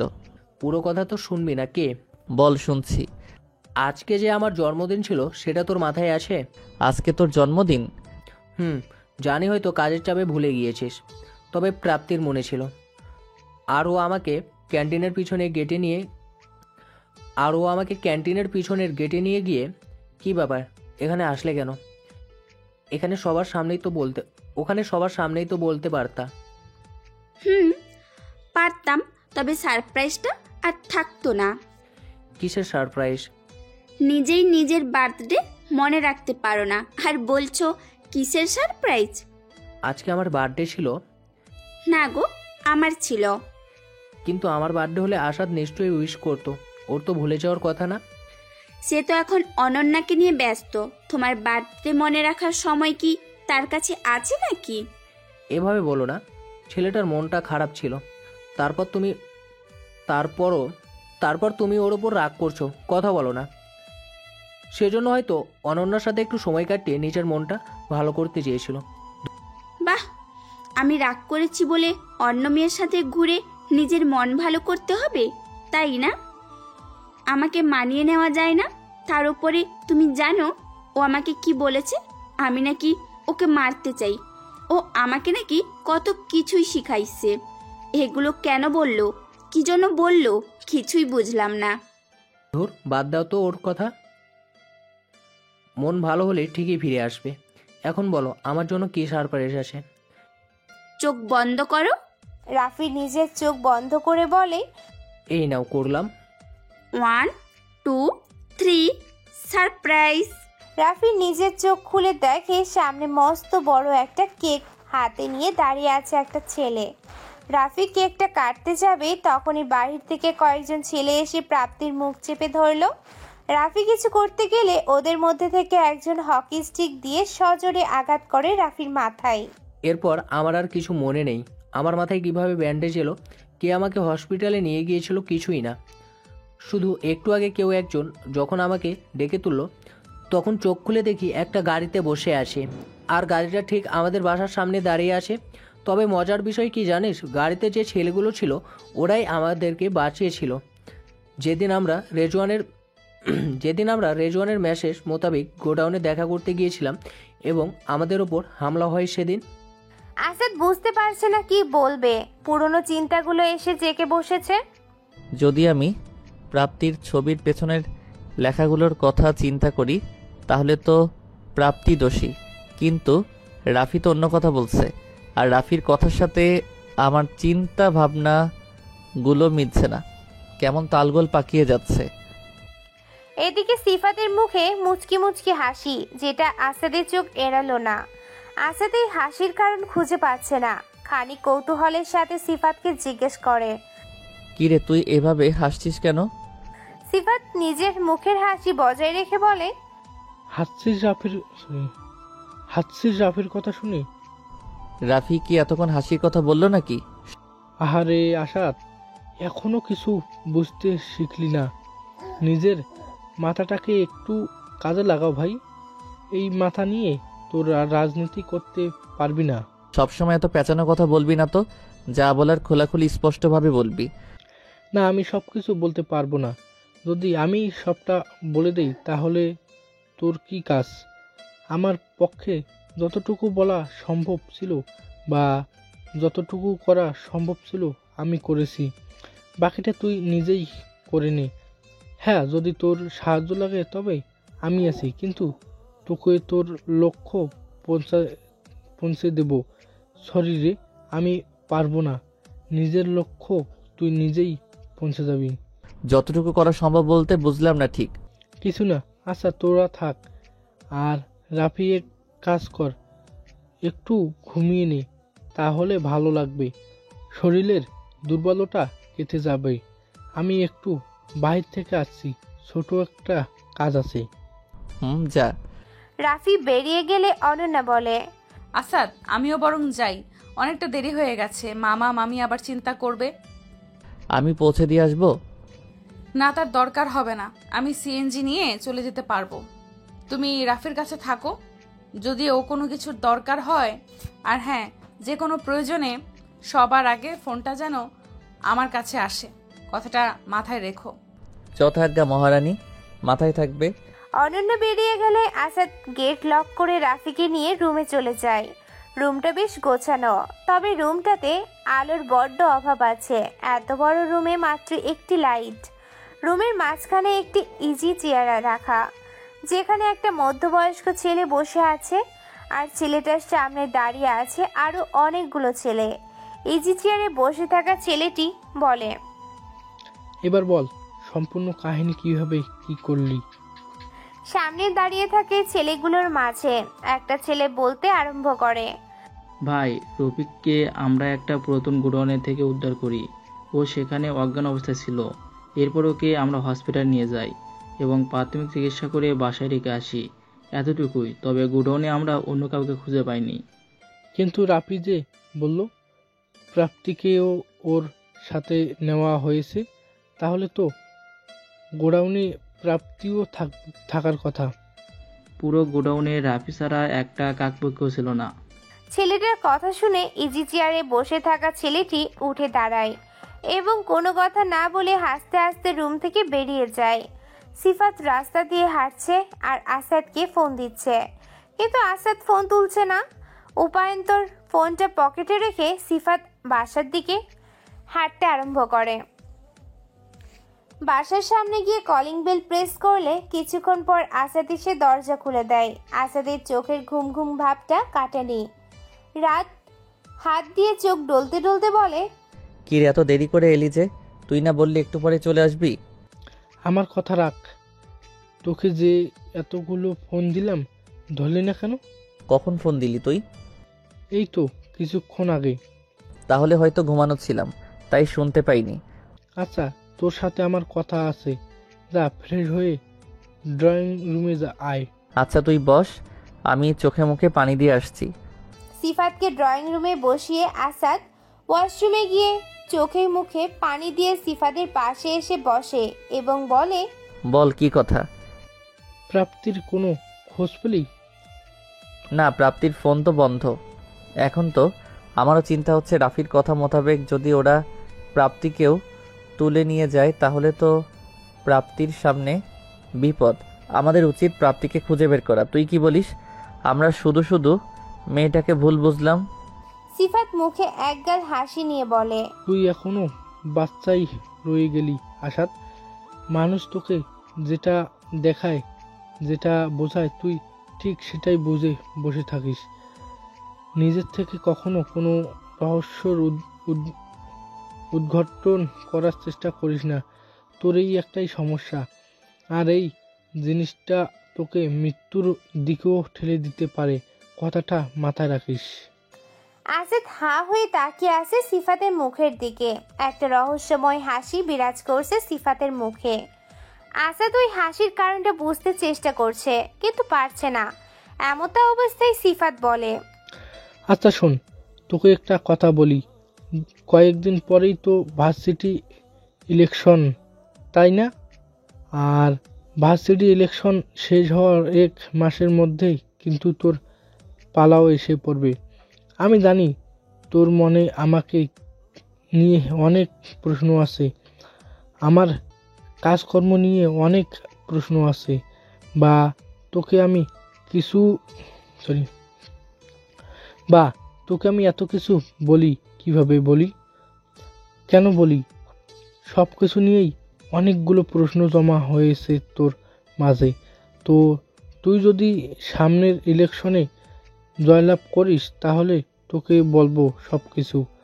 তাই বলছি, এখন এসব নিয়ে মাথা ঘামাস না। সামনে যেটা আসতে চলেছে সেটাই নিয়ে ভাব, বাকিটা আমি সামনে নেব। আসাদের ঘোর এখনো কাটেনি। এতক্ষণ যেন সিফাতের কথাগুলো গিলে গিলে খেয়েছে, কিন্তু কিছুই বুঝতে পারেনি। তাই সিফাতের কথাই মেনে নিল আসাদ। সিফাতের হ্যাঁ এর সাথে হ্যাঁ মিলালো। সিফাত মুচকি হেসে নিজের রুমে চলে যায়। রুমে যাওয়ার কিছুক্ষণ পরেই সিফাতের ফোনটা বেজে ওঠে। নাম্বারটা পরিচিত দেখে বিলম্ব না করে কলটা রিসিভ করে। Hello master. বল। প্রাপ্তির খোঁজ পেয়েছি। মামা তোর সাথে আছে? হ্যাঁ মামা আমার পাশে দাঁড়িয়ে আছেন। মামাকে ফোনটা দে। আচ্ছা। প্রাপ্তিকে নিয়ে আমার পার্সোনাল রুমে রাখো, আমি রাতে আসবো। ও বাইগনা কও বাইগনা, তুমি কি করতে চাইছ মই কিন্তু বুঝছা লইছি। তোর উল্টাপাল্টা কথা বলো না তো। আচ্ছা মই দেখতেছি। রাফি মাত্র ঘুম থেকে উঠল, দুর্বলতার কাটেনি এখনো। বিছানা থেকে নেমে ওয়াশরুমে চলে গেল ফ্রেশ হবার জন্য।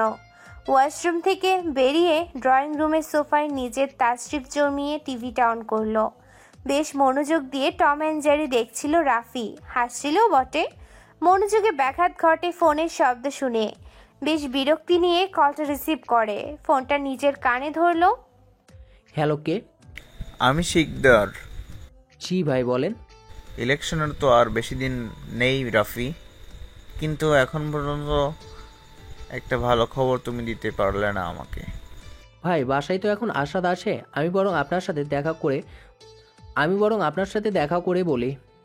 আচ্ছা ঠিক আছে, আমি অপেক্ষায় থাকবো তোমার কোনো ভালো খবরের। আর যদি সেটা না হয় তাহলে বাকি তো তুমি জানোই।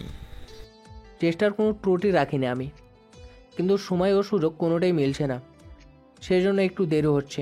তবে আপনি নিশ্চিন্তে থাকতে পারেন, আপনাকে আমি হতাশ করব না। তাই যেন হয়, না হলে কিন্তু আমিও আমার কথা রাখতে পারবো না। সময়ের টানে অনেকগুলো দিন অতিবাহিত হয়েছে, ভার্সিটির ইলেকশনও শেষ। আসাদের ইলেকশনও আসতে বেশি দিন বাকি নেই। নবাবীর ভোজের রুফটপে বসে সেই কথাগুলি ভাবছিল আসাদ। হঠাৎ একটা বাচ্চা মেয়ে এসে ওর দিকে একটা গোলাপ বাড়িয়ে দিল। আসাদ প্রথমে কিছুটা অবাক হলো, পরক্ষণে গোলাপটা নিজের হাতে নিয়ে মেয়েটিকে বলে, এটা আমাদের কেন দিলে আপু? মেয়েটা হুট করে খানিকটা হেসে দিয়ে বলে, আমার কাজই তো এটা। হাসিটা বড়ই মলিন। বোঝা যাচ্ছে মেয়েটি নিজের অবস্থাতে বেশ ভালোই আছে। আসাদ মেয়েটিকে নিজের কোলে বসিয়ে জিজ্ঞেস করে, কিন্তু এটা তো তোমার স্কুলে যাওয়ার সময়, খেলাধুলা করার সময় আপু। সেটা না করে তুমি এখানে মানুষকে ফুল দিয়ে বেড়াচ্ছ কি? মেয়েটি বিষণ্ণ গলায় উত্তর দিল, আমার কাছে তো টাকা নেই যে আমি স্কুলে যাব। এই কাজ করে যতটুকু টাকা পাই সেটা দিয়েই আম্মুর চিকিৎসা করাচ্ছি। এখন আমি যদি সেটা না করে স্কুল যাই তাহলে আমার মা যে মারা যাবে, তখন আমি কার কাছে থাকবো? কি হয়েছে তোমার মায়ের? ডাক্তার আঙ্কেল বলেছে আমার মায়ের নাকি খুব কঠিন একটা রোগ হয়েছে, যেটা চিকিৎসা করতে অনেক টাকার প্রয়োজন। আমি তো ছোট, কেউ আমাকে বড় কোনো কাজ দেয় না, তাই এই কাজটা করি। এই কাজ করে যে টাকা পাও সেটা থেকে তোমার মায়ের চিকিৎসা হবে? আমি তো বলতে পারবো না, কিন্তু আমার একটা বড় ভাইয়া আছে যার কাছে আমি টাকাগুলো নিয়ে দেই, ওই সব কিছু জানে। তোমার ভাইয়ের সাথে আমাকে দেখা করিয়ে দিবে? দাঁড়াও, আমার ভাইয়ার একটা ছবি আছে আমার কাছে, তোমাকে দেখাচ্ছি। মেয়েটি আসাদের কোল থেকে নেমে দৌড়ে ভিতরে চলে গেল। কিছুক্ষণ পরে হাতে একটা ছোট্ট ছবি নিয়ে এসে ছবিটা আসাদের দিকে এগিয়ে দিয়ে বলে, এই দেখো, এটা আমার ভাইয়া। তবে ছবিটা যার ছিল সেটা দেখার জন্য আসাদ হয়তো মোটেও প্রস্তুত ছিল না। নিজের চোখে কিছুতেই বিশ্বাস করতে পারছে না। তবে বিষয়টাতে কোনো রিয়্যাক্ট না করে একটা মুচকি হাসি দিয়ে মেয়েটাকে বলে, তুমি শিওর এটাই তোমার ভাইয়া? এখানে শিওর হওয়ার কি আছে? আমার ভাইয়ার ছবি আমার কাছে থাকবে এটাই তো স্বাভাবিক। তুমি কি বোকা গো? কথাটা বলে খিলখিল করে হাসতে থাকে মেয়েটি। আসাদ আপন মনে বলে, সত্যি আমি অনেক বোকা। সিফাত ঠিকই বলে, আমি মানুষ চিনতে পারিনি। মেয়েটি মৃদু ধাক্কায় ধ্যান ভাঙে আসাদের। মেয়েটি বলে, কি হলো, কথা বলছো না কেন? না কিছু না। তুমি যাবে আমার সাথে? কিন্তু কোথায়? তোমার ভাইয়ার কাছে। তুমি আমার ভাইয়াকে চেনো? চিনি তো, আমার খুব ভালো বন্ধু। না বাবা, আমি তোমার সাথে যাব না। আমি শুনেছি খারাপ লোকেরা আমাদের মতো ছোট ছোট বাচ্চাদের তুলে নিয়ে গিয়ে বিক্রি করে দেয়। তুমি যদি তাই করো তখন? আমাকে দেখে কি এমন মনে হচ্ছে তোমার? না, তা ঠিক না। তোমাকে দেখে তো ভালোই মনে হচ্ছে। যাওয়া যেতেই পারে তোমার সাথে। চলো তাহলে। মেয়েটি আসাদের হাত আঁকড়ে ধরে বলে, চলো। রাফি ক্রিকেট খেলার বেশ বড় একজন ভক্ত। খেলা চলাকালীন সময় দুনিয়া ওলটপালট হয়ে গেলেও রাফির কোনো হুঁশ থাকে না। ভাইয়া, একটা পরিচিত মেলি কণ্ঠস্বরের আওয়াজে রাফি চমকে উঠল। পাশে তাকিয়ে দেখে তুলি দাঁড়িয়ে, মুখে বিরল হাসি। সোফা থেকে নেমে মাটিতে হাঁটু গেড়ে বসে বলে, তুলি, তুই এখানে কিভাবে এলি? অবাক হলি? আসাদ রাফির সামনে এসে দাঁড়িয়ে ধীর গলায় বলল কথাটা। রাফি বসা থেকে উঠে আমতা আমতা করে বলে, আসাদ তুই আসলে এক্সপেক্ট করিসনি তাই না? অবশ্য না করারই কথা। ভাবিসনি কখনো এমন হতে পারে কি, তাই তো? ঠিকই ভাবতি। তবে আজকে ভাগ্যটা হয়তো তোর সাথে ছিল না, সেজন্যই আমার তুলির সাথে দেখা হয়ে গেল। তুলিকে আমি অনেক দিন দেখতে চেয়েছি, এমনকি তোর গ্রামেও যেতে চেয়েছি, কিন্তু তুই আমাকে দেখাসনি, এমনকি তোর বাড়িতেও নিয়ে যাসনি। কেন করেছিলি সেগুলো? যাতে নিজের বোনকে নিয়ে ব্যবসা করতে পারিস? রাফি উচ্চ গলায় বলে, কি সব যাতা বলছিস? ব্যবসা মানে কি? হ্যাঁ, ব্যবসা নয় তো কি? যে বয়সে মেয়েটা স্কুলে যাবে, খেলাধুলা লড়বে, তা না করে ও কি করছে? রেস্টুরেন্টে মানুষকে ফুল বিলাচ্ছে। বাহ, কি অসাধারণ চিন্তা ভাবনা তোর। এতই যখন টাকার দরকার ছিল তো আমাকে বলতি, আমি দিতাম। নিজের বোনকে দিয়ে এসব না করালেও পারতি। আমার 5-10 হাজার টাকার দরকার ছিল না যে তোকে বলবো। আমার দরকার লাখ টাকার, না হলে আমার মাকে আমি হারিয়ে ফেলবো। কি হয়েছে আম্মুর? 2টো কিডনি নষ্ট হয়ে গিয়েছে। ডক্টর বলেছে প্রতিস্থাপন করা নাকি সম্ভব না। বাঁচিয়ে রাখার একমাত্র উপায় হলো ডায়ালাইসিস, যেটা প্রতি মাসে 2 বার করে করাতে হবে। এত টাকা আমি কোথায় পাবো? হাসালি রে রাফি, যাকে আমি মা বলে ডেকেছি তার এত বড় একটা অসুখ হয়েছে, আর সেটা তুই আমাকে একবার বললি না পর্যন্ত। তোর তো শুধু টাকার দরকার, আমি জীবন দিতেও ভাবতাম না। তোকে একটা কথাই বলবো, তুই সত্যি আমার যোগ্য একজন বন্ধু। তোর মতো বন্ধু পেয়ে আমি ধন্য। রাফি নিজের চোখের পানি ধরে রাখতে পারছে না, আসাদকে শক্ত করে জড়িয়ে ধরে বলে, মাফ করে দে আমাকে, সত্যি আমি বুঝতে পারিনি। জানিস আমি না বুঝে কত বড় একটা অন্যায় করতে যাচ্ছিলাম। আসাদ রাফিকে নিজের থেকে ছাড়িয়ে নিয়ে বলে, কিসের অন্যায়? আমি শিকদারের সাথে হাত মিলিয়েছিলাম। শিকদার বলেছিল তাকে মারতে পারলে আমাকে 5 লাখ টাকা দেবে। আমার মাথা ঠিক ছিল না রে, আমি ওর প্রস্তাবে রাজি হয়ে যাই। তখন আমার মাথায় শুধু টাকার চিন্তা ছিল, অন্য কিছু ভাবার অবস্থায় ছিলাম না। আসাদ মুচকি হেসে জবাব দিল, সিফাত একটা কথা প্রায়ই বলে, শুনেছিস তো? আমি নাকি রাজনীতির রও বুঝি না। এখন মনে হচ্ছে হি ইজ রাইট, আমি বোকা, আসলেই বুঝি না কিছু। রাজনীতি আমার জন্য না, আজকে সেটা তুই বুঝিয়ে দিলি, শুক্রিয়া। আসাদ শোন। রাফির সম্পূর্ণ কথা না শুনেই আসাদ তুলিকে নিয়ে বেরিয়ে যায়। আসাদ বাইক চালাচ্ছে আর তুলি পিছন থেকে শক্ত করে জড়িয়ে ধরে আছে আসাদকে। এক পর্যায়ে আসাদ প্রশ্ন করে, আমাকে রাজনীতি শেখানোর জন্য আমি কৃতজ্ঞ। আম্মু কোন হাসপাতালে ভর্তি আছে জানো আপু? জানি তো, আনোয়ার মেডিকেল 3 তলা 312 নম্বর রুমে। বাহ, তুমি দেখি সব জানো। জানবই তো, আমি কি আর ছোট আছি নাকি? আমি বড় হয়ে গেছি। অনেক বড় হয়েছো। তাই না? আচ্ছা, তুমি আর ভাইয়া তখন রেগে রেগে কথা বলছিলে কেন? ভাইয়া কি কোনো ভুল করেছে? না, তোমার ভাইয়া কোনো ভুল করেনি, ভুল আমি করেছি। কি ভুল করেছো তুমি? তোমার আম্মুকে আমি নিজের আম্মু ভেবেছি, এটাই আমার ভুল। একটা ভুল কিভাবে? এটা ভুল কিভাবে? এটা তো ভালো। আমার এখন 2টো বড় ভাইয়া আছে। আসাদ তুলির কথার কোনো জবাব না দিয়ে নীরবে একটা মুচকি হাসি দিল। আম্মু দেখো কে এসেছে। তুলির ডাকে ঘুম ভাঙে সেলিনা বেগমের। মিটমিট করে তাকিয়ে দেখেন তুলি ওনাকে ডাকছে, আর পাশে আসাদ দাঁড়িয়ে। আসাদকে দেখে ওনার মুখ জুড়ে হাসি খিলখিল করে ওঠে। একটা হাত আসাদের দিকে বাড়িয়ে দিলে আসাদ হাতটা আঁকড়ে ধরে। উনি কর্কশ গলায় বলেন, জানো আমি রাফিকে কতবার বললাম আসাদকে নিয়ে আসিস। ও শুধু বলে তুমি নাকি অনেক ব্যস্ত, আসতে পারবে না। তুমি বলো মায়ের সাথে দেখা করতে এলে কি ব্যস্ততা থাকে? আসলে আমি দেশের বাইরে ছিলাম, তাই আসতে পারিনি, কিন্তু এখন থেকে প্রতিদিন এসে তোমার সাথে গল্প করে যাব। আসাদের কথা শুনে সেলিনা বেগম আনন্দের হাসি হাসলেন। সে কি হাসি! মায়ের মুখের হাসির কাছে হয়তো দুনিয়ার সব সুখ তুচ্ছ। অন্যদিকে সিফাত প্রাপ্তির সামনে বসে আছে, হাত বাঁধা, পা বাঁধা অবস্থায় বেশ অসহায় প্রাপ্তি। এক মনে সিফাতের দিকে তাকিয়ে আছে, চোখ দিয়ে গিলে ফেলার উপক্রম। সিফাত নিজের চেয়ারটা হাত দিয়ে আরেকটু সামনে টেনে নিয়ে প্রাপ্তিকে বলে, কেমন আছো? প্রাপ্তি গলা ফাটিয়ে উত্তর দিল, মজা নিচ্ছিস তুই আমার সাথে? হাত পা খোল আমার, জানে মেরে দেব একদম। উফ, কি তেজ! সত্যি অসাধারণ একটা চরিত্র তুমি। তোমার তো রাজনীতিতে থাকা উচিত।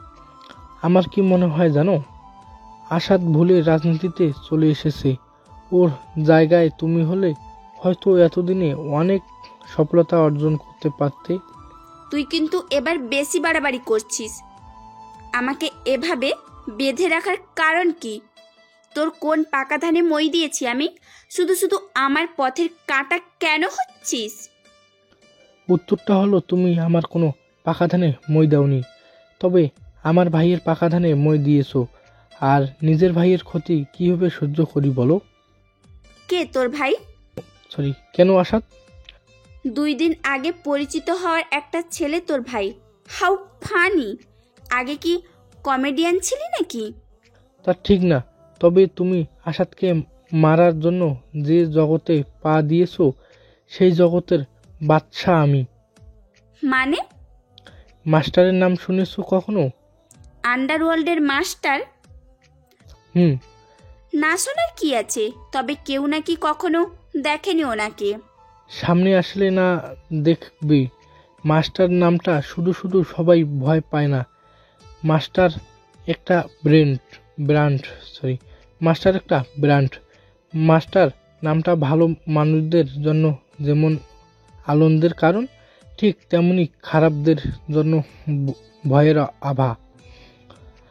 আমার কাছে ছোট একটা প্রশ্ন, যদি মাস্টার তোকে কখনো মেরে ফেলতে চায় তাহলে তুই কি করবি? হ্যাঁ শালি, আমাকে মারতে এলে ও নিজেই ফেরত যেতে পারবে না, জিন্দা কবর দিয়ে দিব। তাই? কোনো সন্দেহ আছে? Yahoo obviously. মাস্টারকে এনে দে, তোর সন্দেহ দূর করে দেব। এই তো সামনে বসে আছি, মারো। সিফাতের কথাই হতভম্ব হয়ে যায় প্রাপ্তি। সিফাতের মুখে এমন কোনো কথা হয়তো ও আশা করেনি, করবেই বা কিভাবে। 2 দিন আগে আসা একটা ছেলে যে কিনা আসাদের ছায়ার তলে পড়ে থাকতো, সে নিজেকে মাস্টার পরিচয় দিচ্ছে।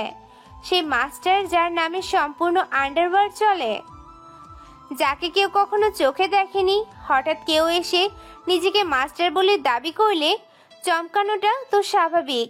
প্রাপ্তি খানিক অট্টহাসি হেসে বলে, তোর কি মনে হয় আমি এখন মজা করার মুডে আছি? তোর কমেডি তুই সার্কাসে গিয়ে শোনাবি, ওকে? অনেক ইনকাম হবে, তবে আমাকে নয়। সিফাত মুখে একটা মুচকি হাসির রেখা টেনে বলে, you thanks, you are good at politics, then you good know when things I am the maker of roast politics. Sifat বসা থেকে উঠে পকেট থেকে একটা সুইচ গিয়ার বের করে বলে, this is for you. I don't think that I could wait a bullet on you to an ungrateful person. ছটফট করতে করতে প্রাণ হারায় প্রাপ্তি। রুম থেকে বেরিয়ে যেতে যেতে সিফাত মামাকে বলে, পারসন। মামা, ভাইগনা কও। লাশের সাথে কি করতে হবে আশা করি জানো তুমি? হেয়া আবার কইতে, তোমারে ছবি পাঠাই দিব, আনে তুমি যাও। সিফাত কোনো উত্তর না দিয়ে হাসতে হাসতে বেরিয়ে গেল। ন্যাশনাল পার্কের একটা বেঞ্চিতে বসে আছে আসাদ এবং সিফাত। আসাদ সিফাতের দিকে তাকিয়ে জিজ্ঞেস করে, আমাকে এখানে আনলি কেন? কিছু কথা বলার জন্য। সেটা তো বাসাতেও বলা যেত, এত দূর আসার কি দরকার ছিল? দরকার আছে বলেই তো আসলাম। আচ্ছা বল, কি কথা? তোর রাজনীতিতে আসার কারণ জানতে চাই আমি। শুনবি? বল। আমার বাবা একজন সুনামধন্য এমপি ছিলেন। আমি তখন অনেক ছোট। আমার পরিবারে আমি, আমার একটা বড় ভাই, আব্বু আর আম্মু ছিলাম। ছোট হওয়ার সুবিধার্থে আদর অনেকটা বেশি পেতাম বড় ভাইয়ের তুলনায়। তো একদিন সকালে আমি বায়না ধরি ঘুরতে যাব বলে। বাবাও উপায়ন্তর না পেয়ে রাজি হয়ে যায়, কারণ সেদিন ওনার কোনো কাজ ছিল না। তাই আমরা 4 জন মিলে চলে আসি গাজীপুর ন্যাশনাল পার্কে। ঠিক এইখানটাতেই বসেছিলাম আমরা। অপোজিশন পার্টির চেয়ারম্যান ছিলেন আসলাম শিকদার। পরপর 2 বার বাবার কাছে হেরে যাওয়া গ্লানিটা সে মেনে নিতে পারেনি, তাই সুযোগ পেয়ে ওই দিন হামলা করে আমাদের উপরে। বাবা মা তো মারা গিয়েছিলেন, তবে আমি আর ভাই বেঁচে গিয়েছিলাম। আমাদের তাড়া করার এক পর্যায়ে আমি আর ভাই আলাদা হয়ে যাই। আমি ভাগ্যক্রমে বেঁচে গিয়েছিলাম, তবে ভাইয়ের সাথে আর কখনো দেখা হয়নি। আমি তো এটাও জানি না ও বেঁচে আছে কিনা। এটাই আমার জীবনের ছোট্ট একটা গল্প, আর এই গল্পটাকে সমাপ্ত করতেই আমার রাজনীতিতে আসা। আসলাম শিকদারকে মারাই আমার মূল লক্ষ্য। হ্যাঁ, মারতে তো আমি এক্ষুনি পারি যদি চাই, তবে না, ওকে আমি পাওয়ার দিয়ে মারবো, কাঁটা দিয়ে কাঁটা তোলা। মজার বিষয় হলো, আমি যাকে সবচেয়ে বেশি বিশ্বাস করতাম সেই রাফি আমাকে শিকদারের সাথে হাত মিলিয়ে মারতে চেয়েছিল। রাজনীতির বিষয়টা কি জানিস? মনে কর আমার এক হাতে এক কাপ চার আর অন্য হাতে একটা বিস্কুট। এক কাপ চায়ের আমি একটু খেলাম আর বিস্কুটটাকে একটু খাওয়ালাম। এটা হলো মানবতা। এবার সেই বিস্কুটটাকে আমি খেয়ে ফেললাম। এটা হলো রাজনীতি। রাজনীতিতে নিজের ছায়াকেও বিশ্বাস করতে নেই। সেটা হাড়ে হাড়ে টের পাচ্ছি। এবার আসি তোর প্রশ্নের উত্তরে। আমি কেন তোকে সাহায্য করি বা আমি এত কিছু কিভাবে জানি? হ্যাঁ, তোর কাছে সে পার্সেল আসা থেকে শুরু করে সব কিছুই আমার করা। মাস্টারের নাম তো শুনেছিস। সবাই তো চেনে, তবে শুধু নামে, চেহারাই নয়। চেহারা কেউ দেখেনি। আমি সেই মাস্টার আর তোর বড় ভাই। দেখ সিফাত, এখন আমি মজা করার মুডে নেই। তোর বড় ভাইয়ের বাম হাতে একটা জন্মদাগ ছিল, নিশ্চয়ই তোর মনে আছে। তুই জানলি কিভাবে?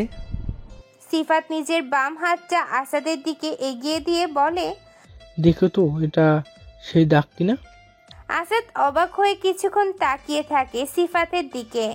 আসাদের অবাক চাহনি স্পষ্ট বলে দিচ্ছে নিজের হারানো ভাইকে খুঁজে পাবার আনন্দ।